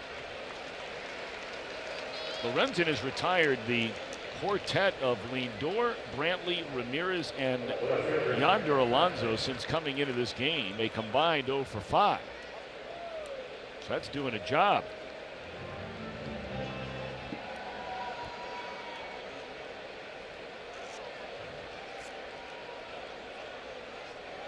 Here is the aforementioned Brantley. Walked and scored in the 4-run first. Had a single, scored another run in the 2nd inning. And then Lorenzen got him on a ground ball to Scooter Jeanette in the 4th. Scoreless, Nationals and Cardinals. They're in the bottom of the 2nd inning. Braves, we told you about them a short while ago. 1-run lead in the 4th over the Marlins after sweeping a doubleheader against Miami yesterday. Going into play tonight, Atlanta 1-game lead over Philly in the East, 7 games better than the Nationals. Nationals, just when you think they're getting it going, they had ripped off 3-4 wins in a row. Now they've lost 2 straight. Last night, a killer loss. Walk-off fashion for Paul DeYoung and the Cardinals.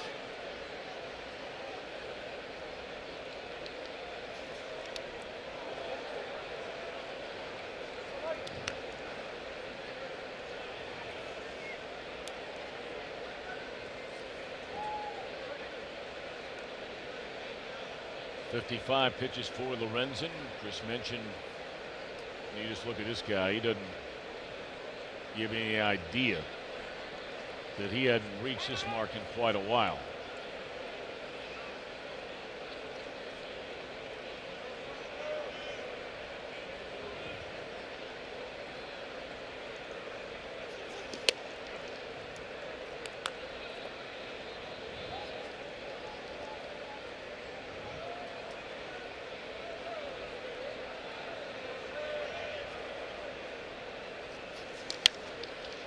Hot smash had him played perfectly.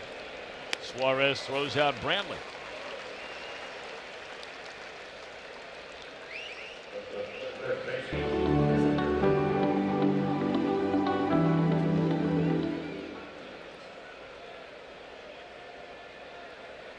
If Lorenzen can finish off this final out, he'll have 4 1/3 innings. It'll be his longest relief appearance ever. His last regular season appearance that was at least that long was as a starter going back to September 2015 when he went 5 innings. So it's good stuff here by Lorenzen.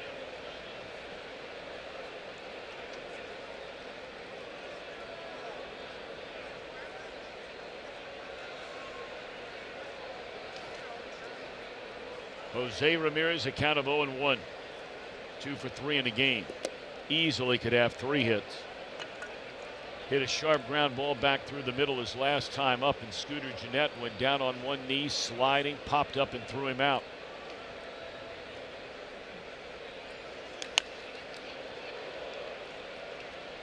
Nice. Lorenzen's doing a good job of changing speeds. Adding a little bit. Has Ramirez out in front of that one.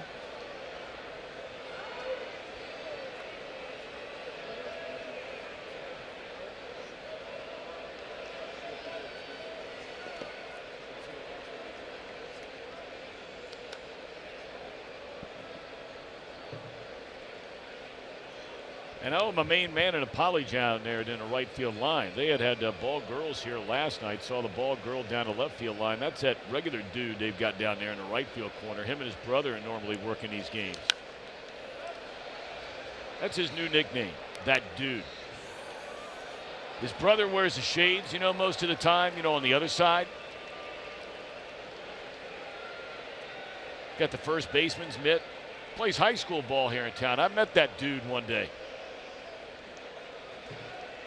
Well, no one around here. It was like meeting Spicoli. A guy like everybody in town knows this guy. We put him on TV like 3 nights a week. Yeah. Look at him. He knows he's big leaguer.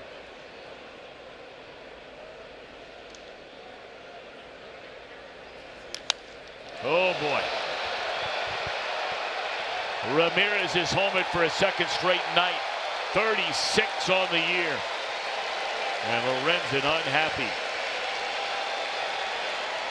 Looked like he hung a slider to him, and it also looked like during the entire at-bat that Jose Ramirez was trying to jerk one out of here. He was taking big hacks, really torquing his torso. Didn't have to do a whole lot here except to put the barrel on it, right down Broadway, and that's what happens to hanging sliders. Every year they give away a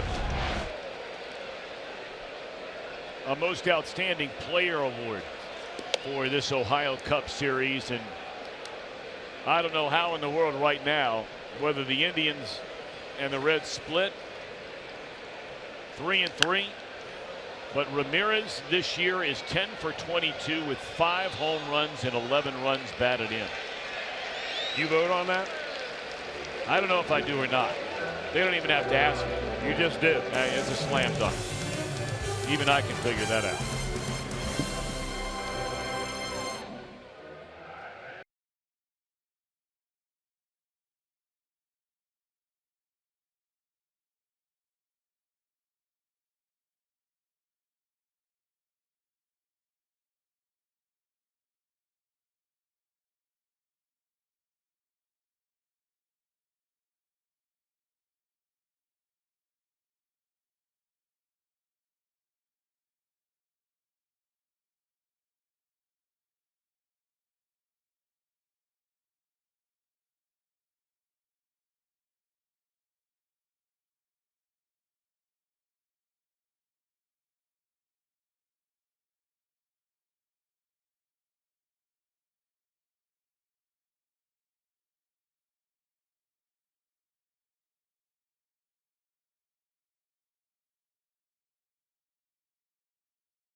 why will win that beautiful new Tundra. There you see it.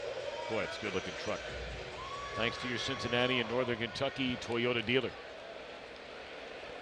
Kluber to begin the bottom of the 6th inning. He's allowed a total of 2 hits, walked 2, struck out 3. And one of his walks was a 4-pitch walk to Billy Hamilton.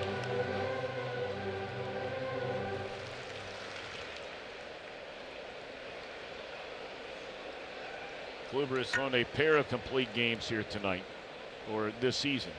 Starting to say, really be surprised as Hamilton fouls that one off his foot. Terry Francona's been riding these starters, and you can understand why. I mean, it's, right there with Houston, the top 2 starting rotations in all of Major League Baseball. And he's been riding these guys hard.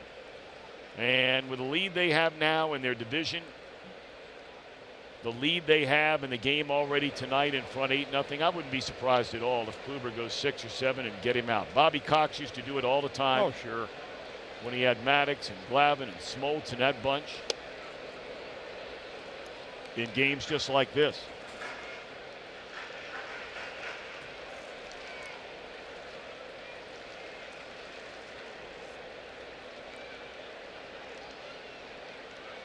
I think what also it does, Tom, is it gives you as a manager a chance to put pitchers into ball games who normally don't pitch in games in which you're winning. And it's a whole different feeling out there. When you're getting beat up and you're in a blowout game and you're out there just mopping up, it's a different attitude than when you're trying to protect the lead. And I think if you're going to ever take a big step, that's a base hit. Another one for Billy.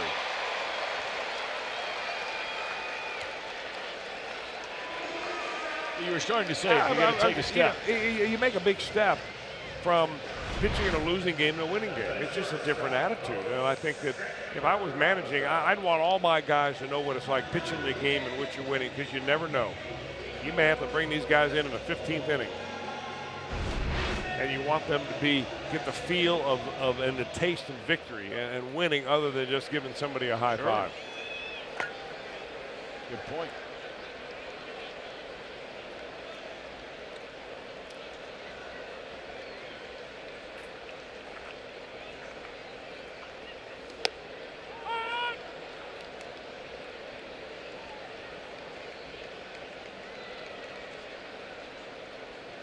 Kluber was one of the Indian starters that really struggled in the playoffs last year. That's why we brought up earlier, you just don't know. And Chris, you said it. I mean, Clayton Kershaw, outside of a start here, a start there, has not been a good postseason pitcher at all.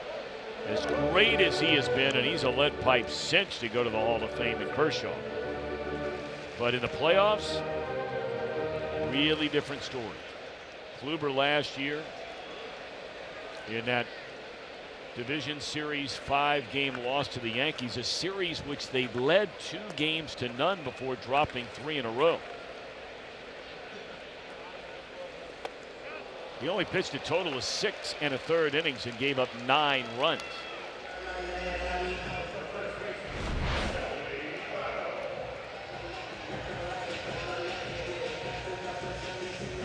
He started 2 games in that division series. Trevor Bauer started 2 games, had 1 great game, and then just 1 awful game.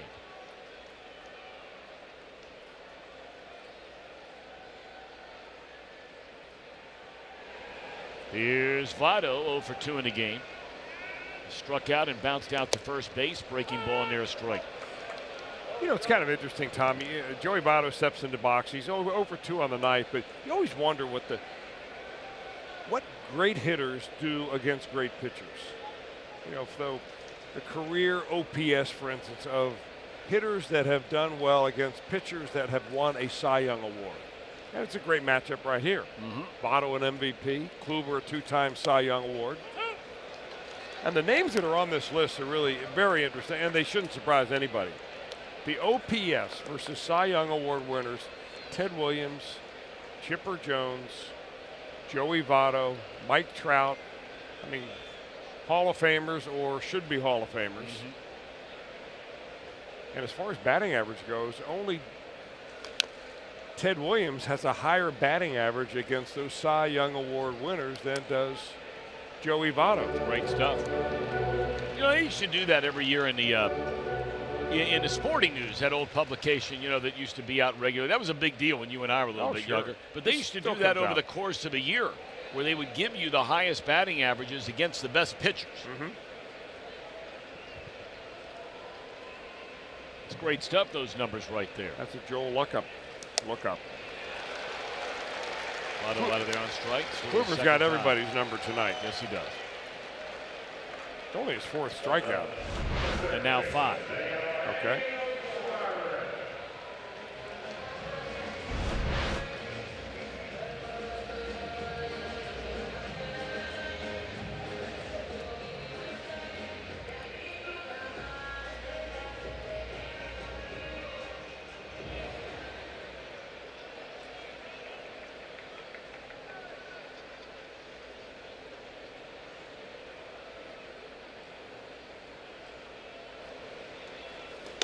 Here's Suarez. He has bounced to third and was robbed of a double on a leaping acrobatic catch in left field made by Michael Brantley. Kluber has done his best work tonight against the top 5 hitters in the lineup. They're combined 0 for 12. The Reds' only 3 hits and 2 walks have come from the bottom 4 hitters in the lineup. Williams, Tucker, the pitcher spot, and Hamilton. Really 3 batters, because the pitcher spot's not been on base.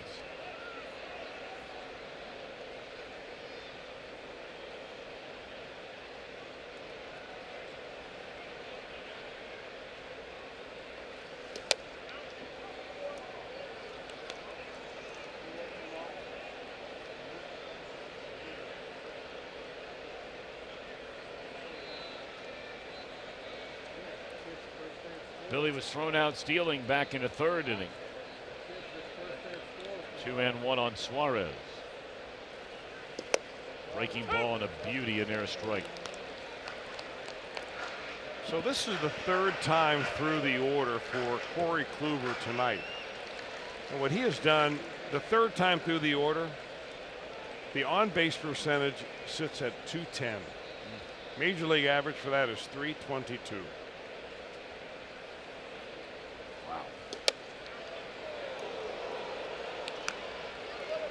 Just off the outside corner.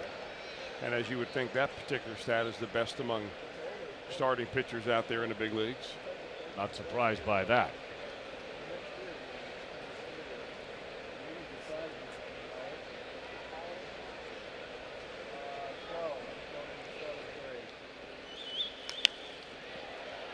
Still 3-2 on Suarez. You know what I think that Kluber has is a pitch that Johnny Sain used to try to get all his pitch. Now Johnny Sain's an old time pitching coach. I mean, back in the days when Jim Cott was pitching for the Minnesota Twins. So we're going back to the 60s now. And he was a great pitcher himself. Correct. But he always believed that you need to have a breaking ball that you can control. Something between your slow curveball that you can throw for strikes, and nobody throws his breaking ball more for strikes than Kluber. He starts his 3rd time through the batting order with 3 straight strikeouts.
It's the All-Star break. The Reds Hall of Fame struck gold this past weekend, plus get an up-close look at unique experiences at Reds Fantasy Camp. Reds Weekly is presented by Miami Valley Gaming with a new episode tomorrow before Reds Live at 6 on Fox Sports Ohio and streaming on Fox Sports Go.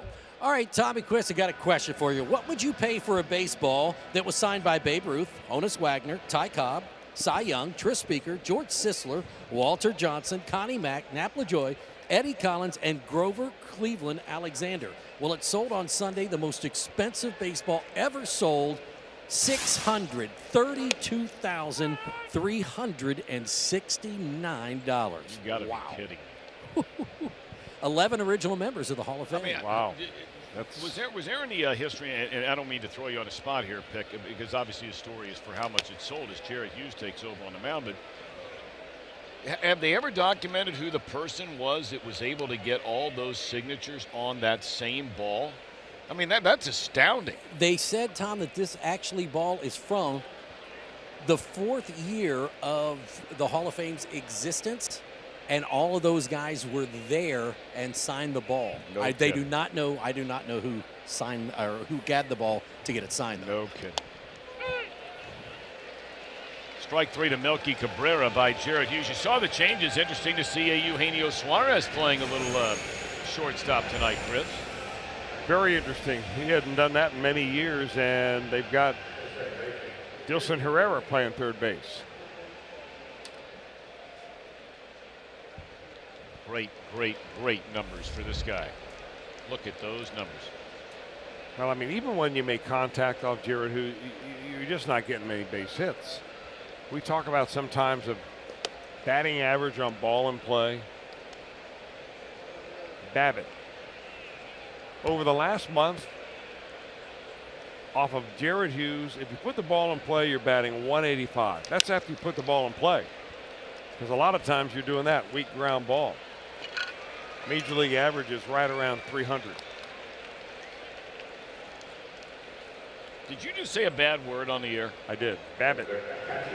For all those old-time baseball people unwilling to embrace sabermetrics and analytics, Babbitt is a bad word. I didn't mean it that way. It sounded like you said a different bad word. I think that's a very interesting statistic about balls put in play.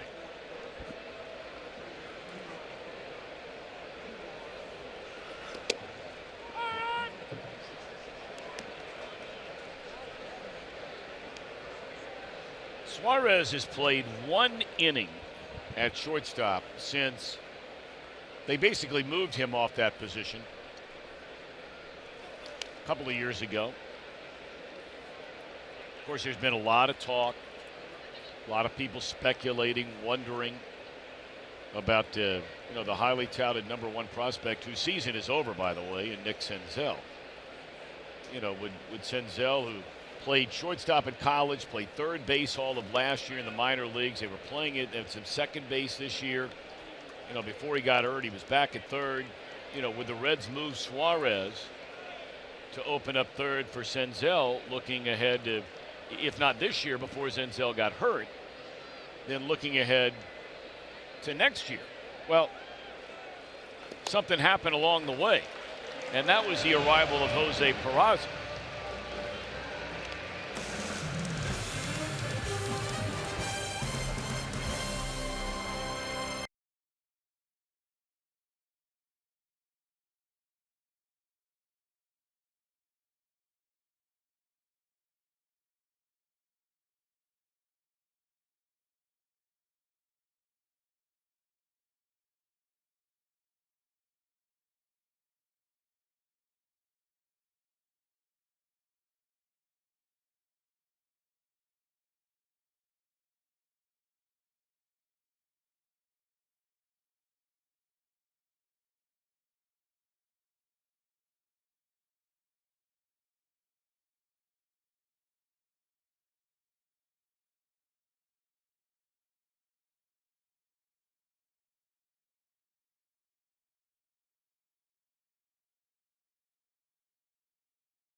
Destination this Sunday, thanks to our friends at Klosterman Bakery. You can get half-price Reds tickets. We have the mascot races, face painters, so much more.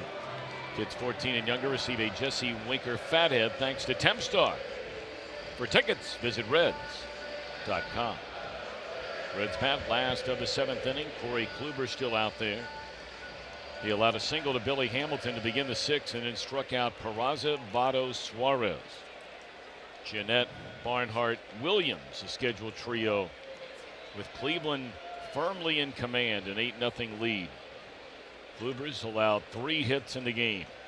Walk 2, fan 6.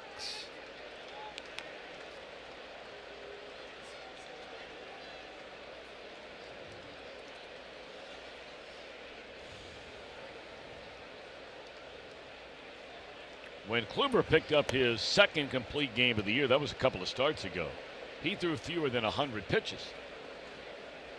98 of them. And struck out 7. That's really hard to do.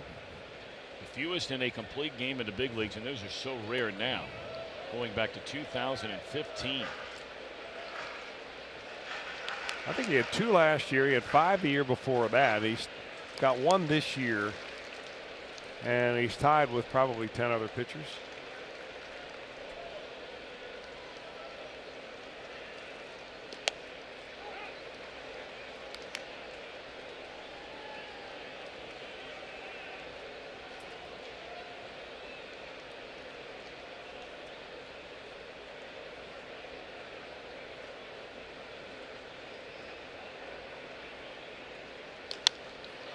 High fly ball into left field. And that'll be caught out there by Brantley. And now a quick message from Miami Valley Gaming. Get ready to get lucky. There's only one pitcher in the National League that has more than 1 complete game, and that's Jameson Taillon. He has 2. I wouldn't have guessed that. There are 4 pitchers total in the American League that have more than 1. Kluber being 1, his teammate Carrasco being another, Paxton, and Berrios of Minnesota. That ball rattling around in the corner, and Tucker's going to end up at third base. How about that with a 1-out triple?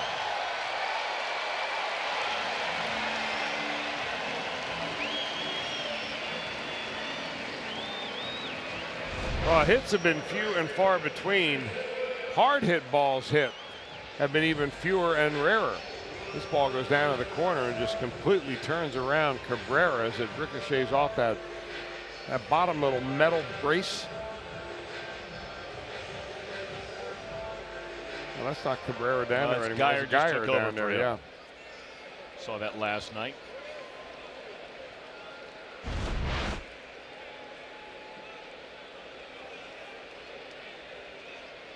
So we'll see Kluber really try to grind it out right here to keep the shutout. Facing Mason Williams, who has struck out and has a base hit against Kluber tonight.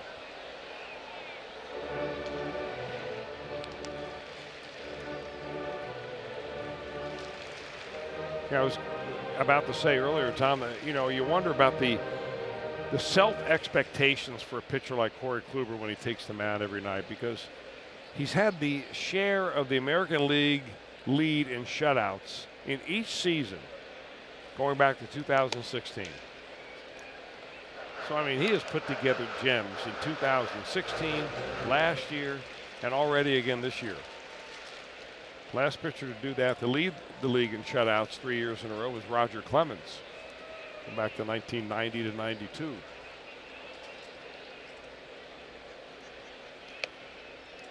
When Clemens was still pitching in Boston.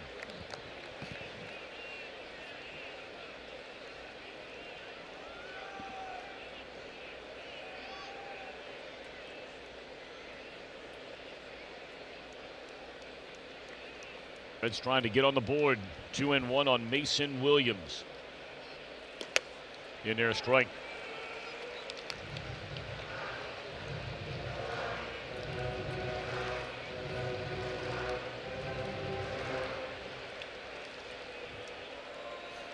88 pitches in the game for Kluber. We're in the bottom of the 7th inning.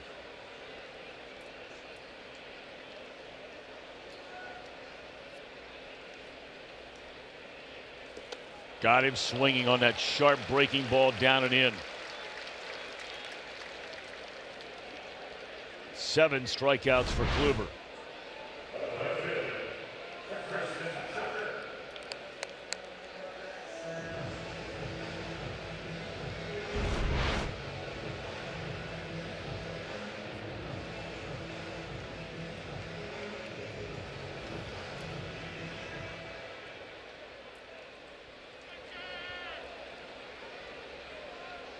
So here's Preston Tucker, who has been on twice tonight against Kluber as a bloop single. And has drawn a walk. Try to get him to chase that breaking ball down and in. He does not. Ball 1 to Preston Tucker. That was only Tucker's 4th hit in his first 22 at-bats as a Red since coming over in the trade from Atlanta for Adam Duvall and a couple of young pitchers.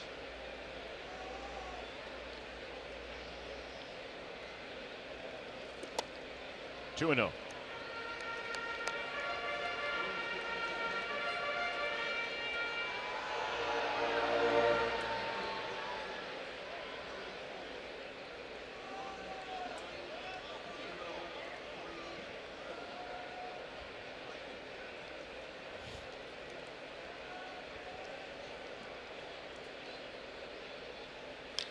And ripped into right field by Tucker, his 2nd hit tonight, and the Reds are on the board.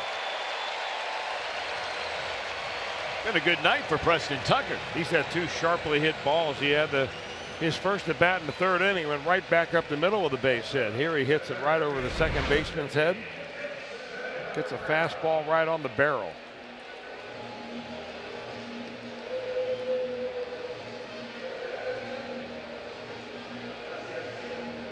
Barnhart with his 2nd triple of the year, and he'll trot in on the single by Tucker, who's been on base 3 times tonight. Good for him. And now Dielsen batting for the first time.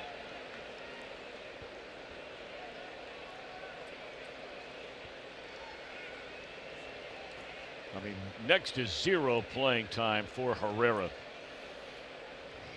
What a total of 3 starts since he's been brought up from the minor leagues.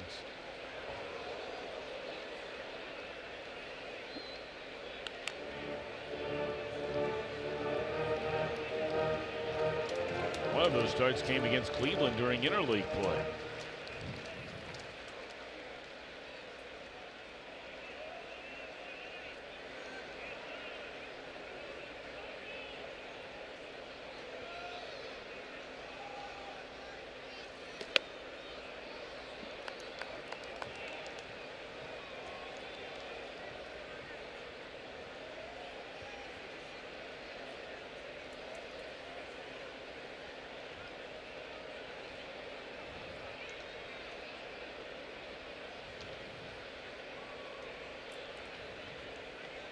Two and one to Herrera. And a bouncing ball handled by Lindor, and that will do it for the Reds. But they finally break through and at least get on the board tonight. They trail 8-1.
Brought to you by Geico. It was 1 year ago today at Wrigley Field that Scooter Gennett pitched for the Reds. Gave up this 2-run homer to Javier Baez on the night. 1 inning pitched, a couple of hits, a walk, 2 earned runs. Through 28 pitches, he averaged 66 miles per hour. But Scooter said that on the Scooter cast, it was much faster than that. He was the only position player to pitch for the Reds last season. This year, the Reds have already had 4 position players pitch, including last night and Brandon Dixon. So there you go. Interesting. Tell you, Brandon Dixon looked really good last night. You talked about it, Pick, in the Reds Live. Or actually, after we had started our game coverage, as David Hernandez takes over, right before the first pitch tonight. And well, what I would he like looked to know, good. He looked really good, but you know the question: when you look that good on the first night, you ask yourself, can he pitch back-to-back nights? Well, that was a real key question being pondered around here before the game tonight. They didn't ask him to do that in the minor leagues before they brought him up. Listen, Tom, the one thing that he said, and Chris, I know that you can appreciate this, he said he got a lot of calls from his buddies that were pitchers in the minors that never had the opportunity to pitch at the major league level. And he says, you know, here I am a position player, and I got to pitch, and I'll forever be in Baseball Reference, you know, with that one line, 0-0-0 for an inning. Sure. That's a great point. And you know what? I'm not surprised at all that Dixon would talk about that, knowing what kind of kid he is. Talked about it last night. He is a really good guy.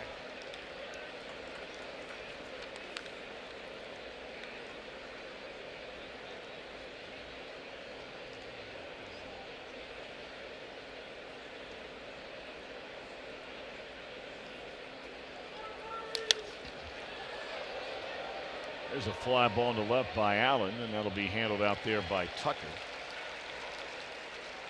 So Hernandez gets a quick out. Lorenzen gave him 4 1/3 innings tonight, gave up 3 hits and 2 runs, threw the ball very well. Struck out 1, walked 2. And Hughes 1 inning, perfect inning with a couple of strikeouts. Eric Gonzalez will come up and bat for Kluber.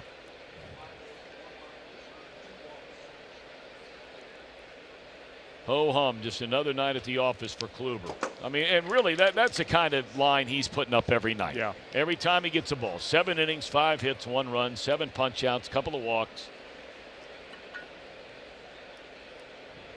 Trying to find that note I had a little bit earlier about the number of times this year. So tonight is his 17th start this season for Corey Kluber, where he has gone 7 or more innings. Wow. That leads all major league starting pitchers this year. 17.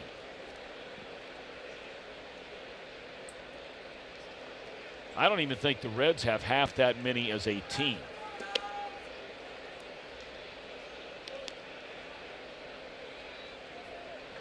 And they wouldn't be the only team. No, you're right.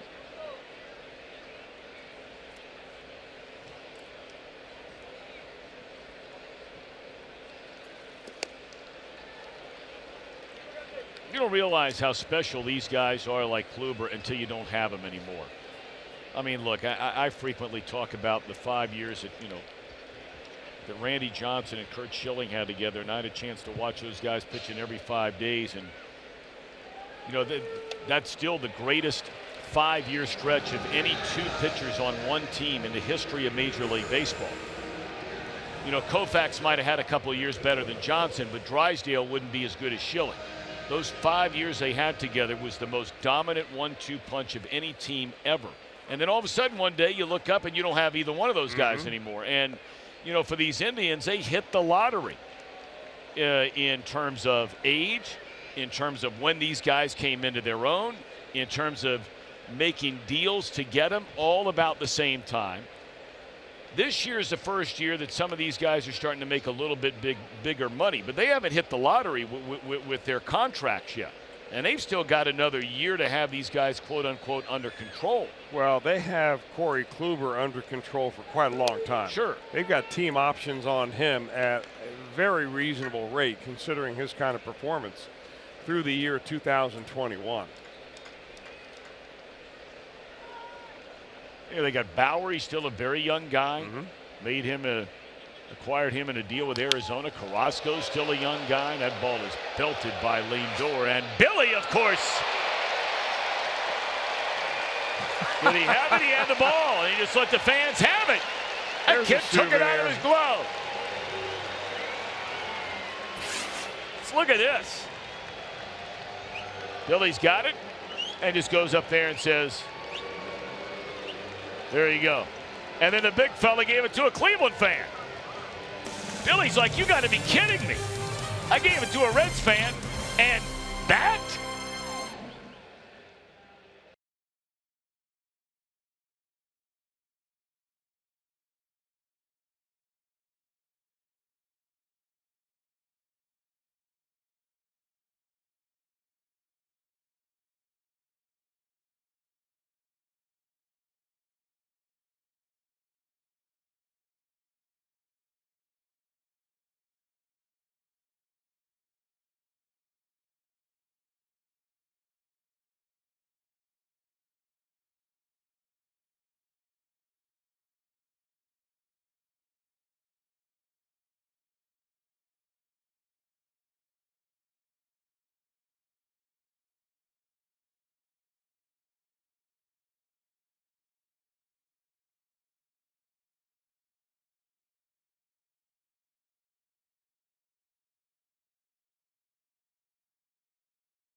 Giants this coming weekend. And Saturday, if you're one of the first 20,000 fans through the gates, you'll get a Scott Schebler bobblehead presented by PNC Bank.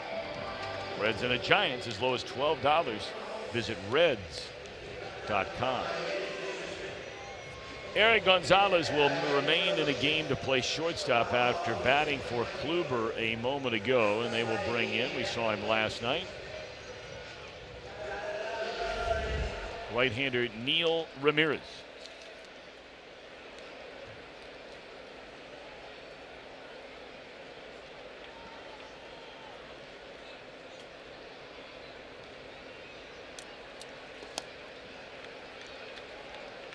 Billy has been on base twice tonight. He's drawn a walk and has a single.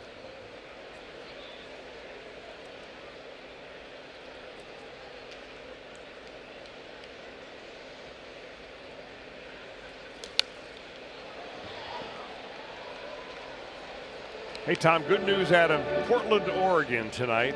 Remember we talked last night about the Wheelersburg Little League girls softball team. They were in the semifinals. They were to play a team from Louisiana tonight. Well, they beat Louisiana 5-1. That puts them in the finals. And they will play the winner of the team between Pennsylvania and Oregon. And they're getting ready to play that game tonight. So congratulations, ladies from the Berg. Keep it going. Bring home that big trophy.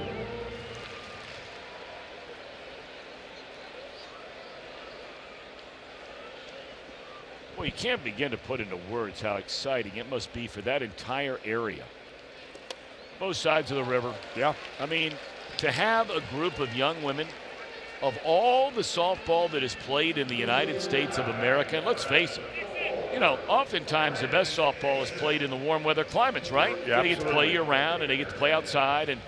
And to think a group of young women will play in the national title game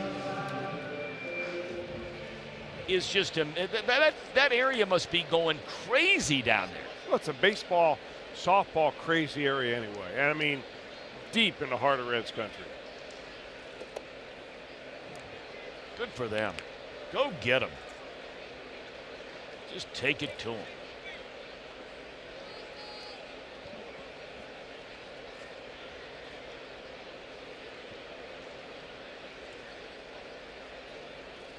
Swing and a miss by Brandon Dixon as he's up there to bat as a pinch hitter for the pitcher spot. They took Peraza out of the game when they put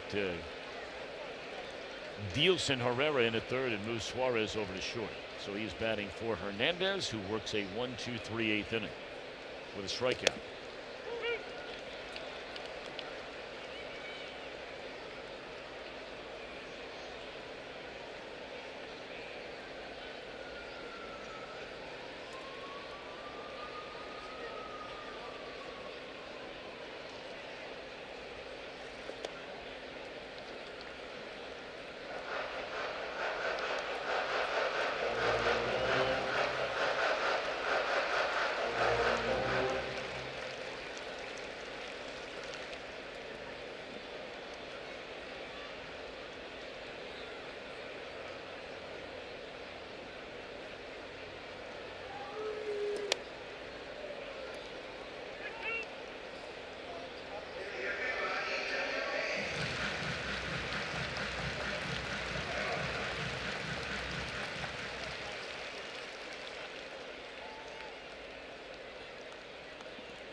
Dixon gone swinging.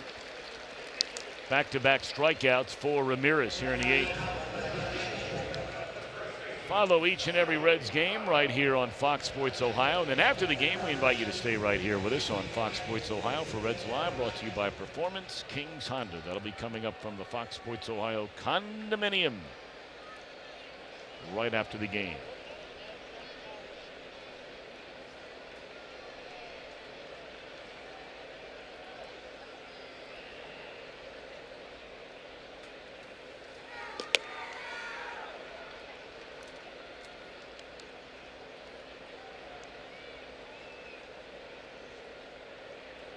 Here's Joey Votto 0 for 3.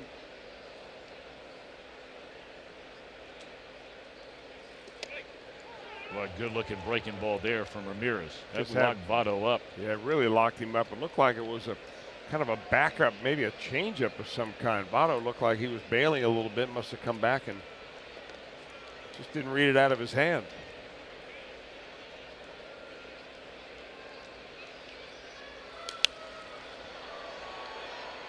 Something slow and then something hard.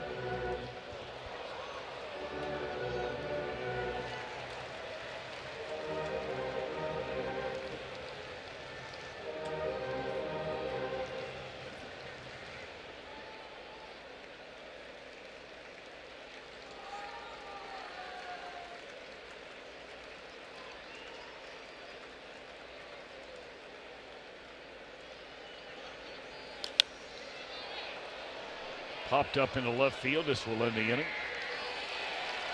Cleveland bats in the 9th, leading 8-1.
30 minutes before the start of every game right here on Fox Sports Ohio. Reds Live. Brought to you by Ray St. Clair Roofing. Final game of the series tomorrow. Shane Bieber has been a very, very pleasant surprise. He's basically taken over the spot of the injured Danny Salazar and done a good job. And we get our second look this year at Robert Stevenson.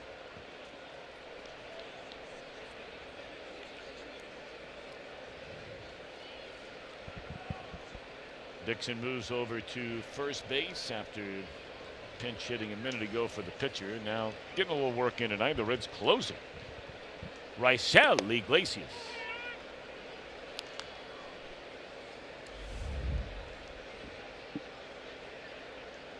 Well, he's having a mighty fine year. League batting .202 against him. And ahead quickly of Brantley to be followed by Ramirez and Alonso. 0-2 to Michael Brantley. 1 for 3 in the game. Has walked, scored a run, singled, scored a run.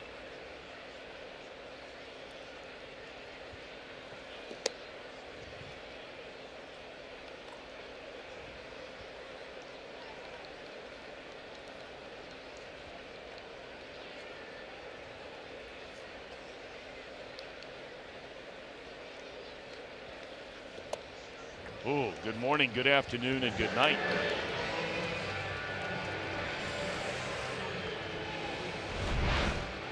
There's the changeup right there. He doesn't only have great arm action on it, but look at the sinking action at the very end.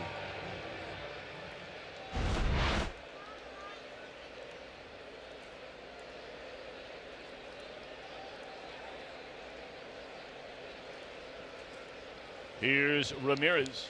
3 more hits, including this home run. StatCast AI powered by AWS. What jumps out at you here, Chris Welsh? Well, the fact that it went 384 feet and it didn't even have exit velocity of 100 miles an hour. I'll tell you what jumps out at me about him, though. He's a compact body, very strong, takes a rather short swing. He proved that last night on the home run off Homer Bailey when he came inside on him and just got the barrel on it.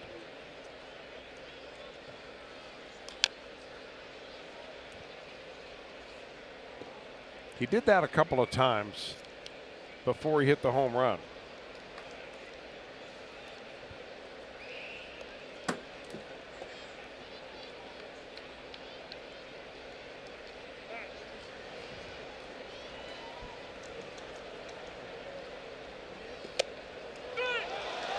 Ramirez didn't like that call. That's something to say to the home plate umpire, John Tumpain, before he walks back to the dugout. He might have a good gripe.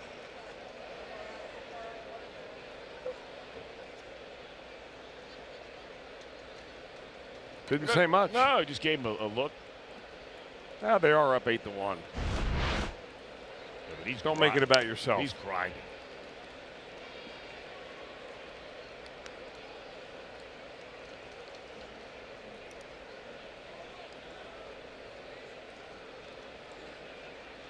Well, he's hot. Let's get up there and swing that back.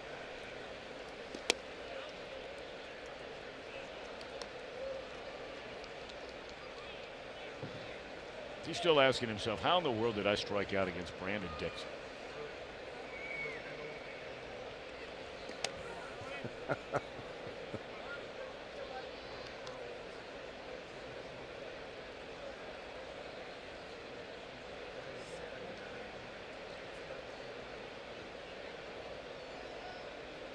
Two and one on Yonder Alonso. Swing and a miss. Raisel a strike away from fanning the side. Well, the Reds' relief pitching tonight has just been fabulous. Lorenzen, 4 1/3, 3 hits, only gave up 2 runs. Perfect inning by Hughes, perfect inning by David Hernandez, and now a 3-2 count upcoming to Yonder Alonso.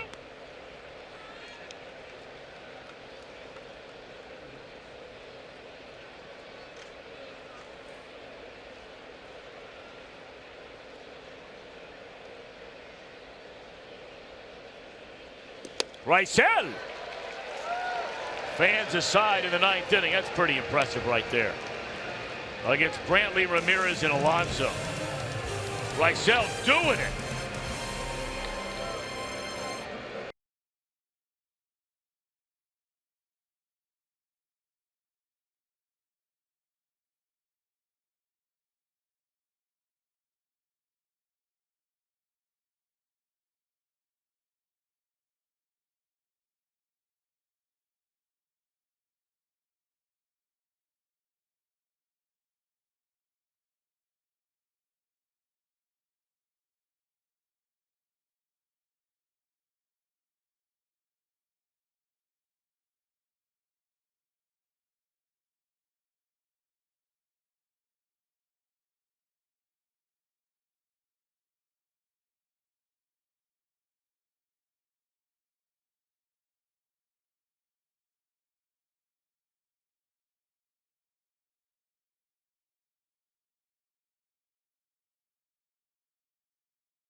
Reds Baseball on Fox Sports Ohio, brought to you by Toyota. For over 30 offers, visit buyatoyota.com. Toyota, let's go places. By Geico.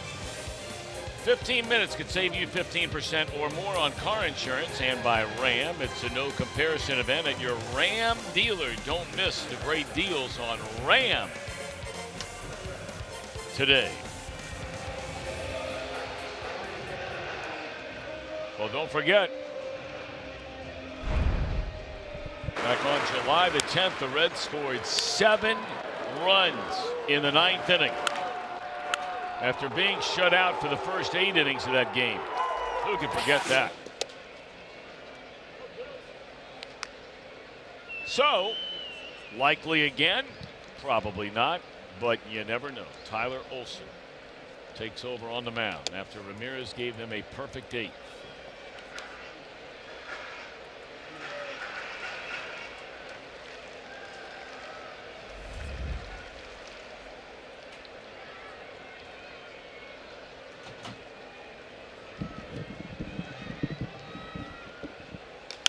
And there's a fly ball into right off the bat of Suarez, and this will be out number 1.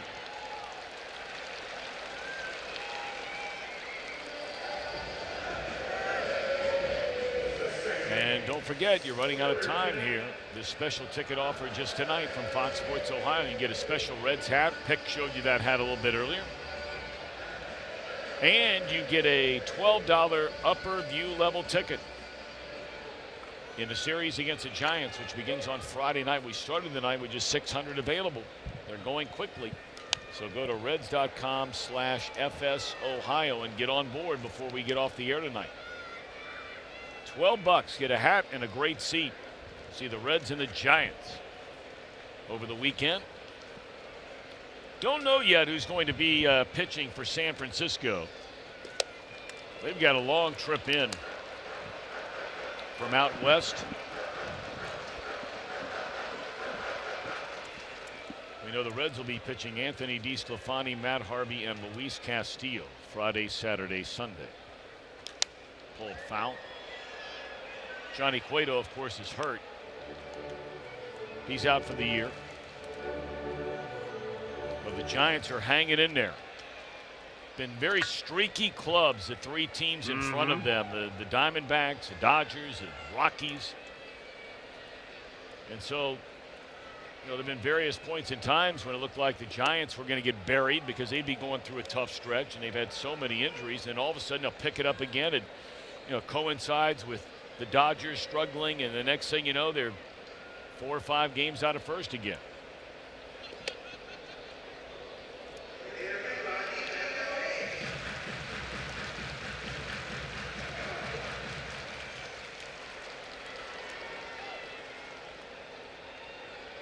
Diamondbacks leading the Rangers tonight in the 5th inning. And the Astros a 1-0 lead in the 6th over Colorado. Nice play there by Kipnis.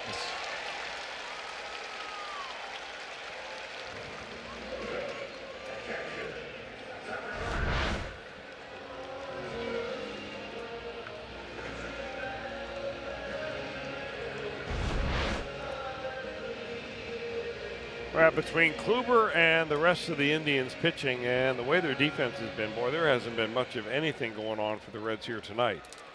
Just the triple by Barnhart, the single by Preston Tucker. Tucker combination right there provided the only run of the night.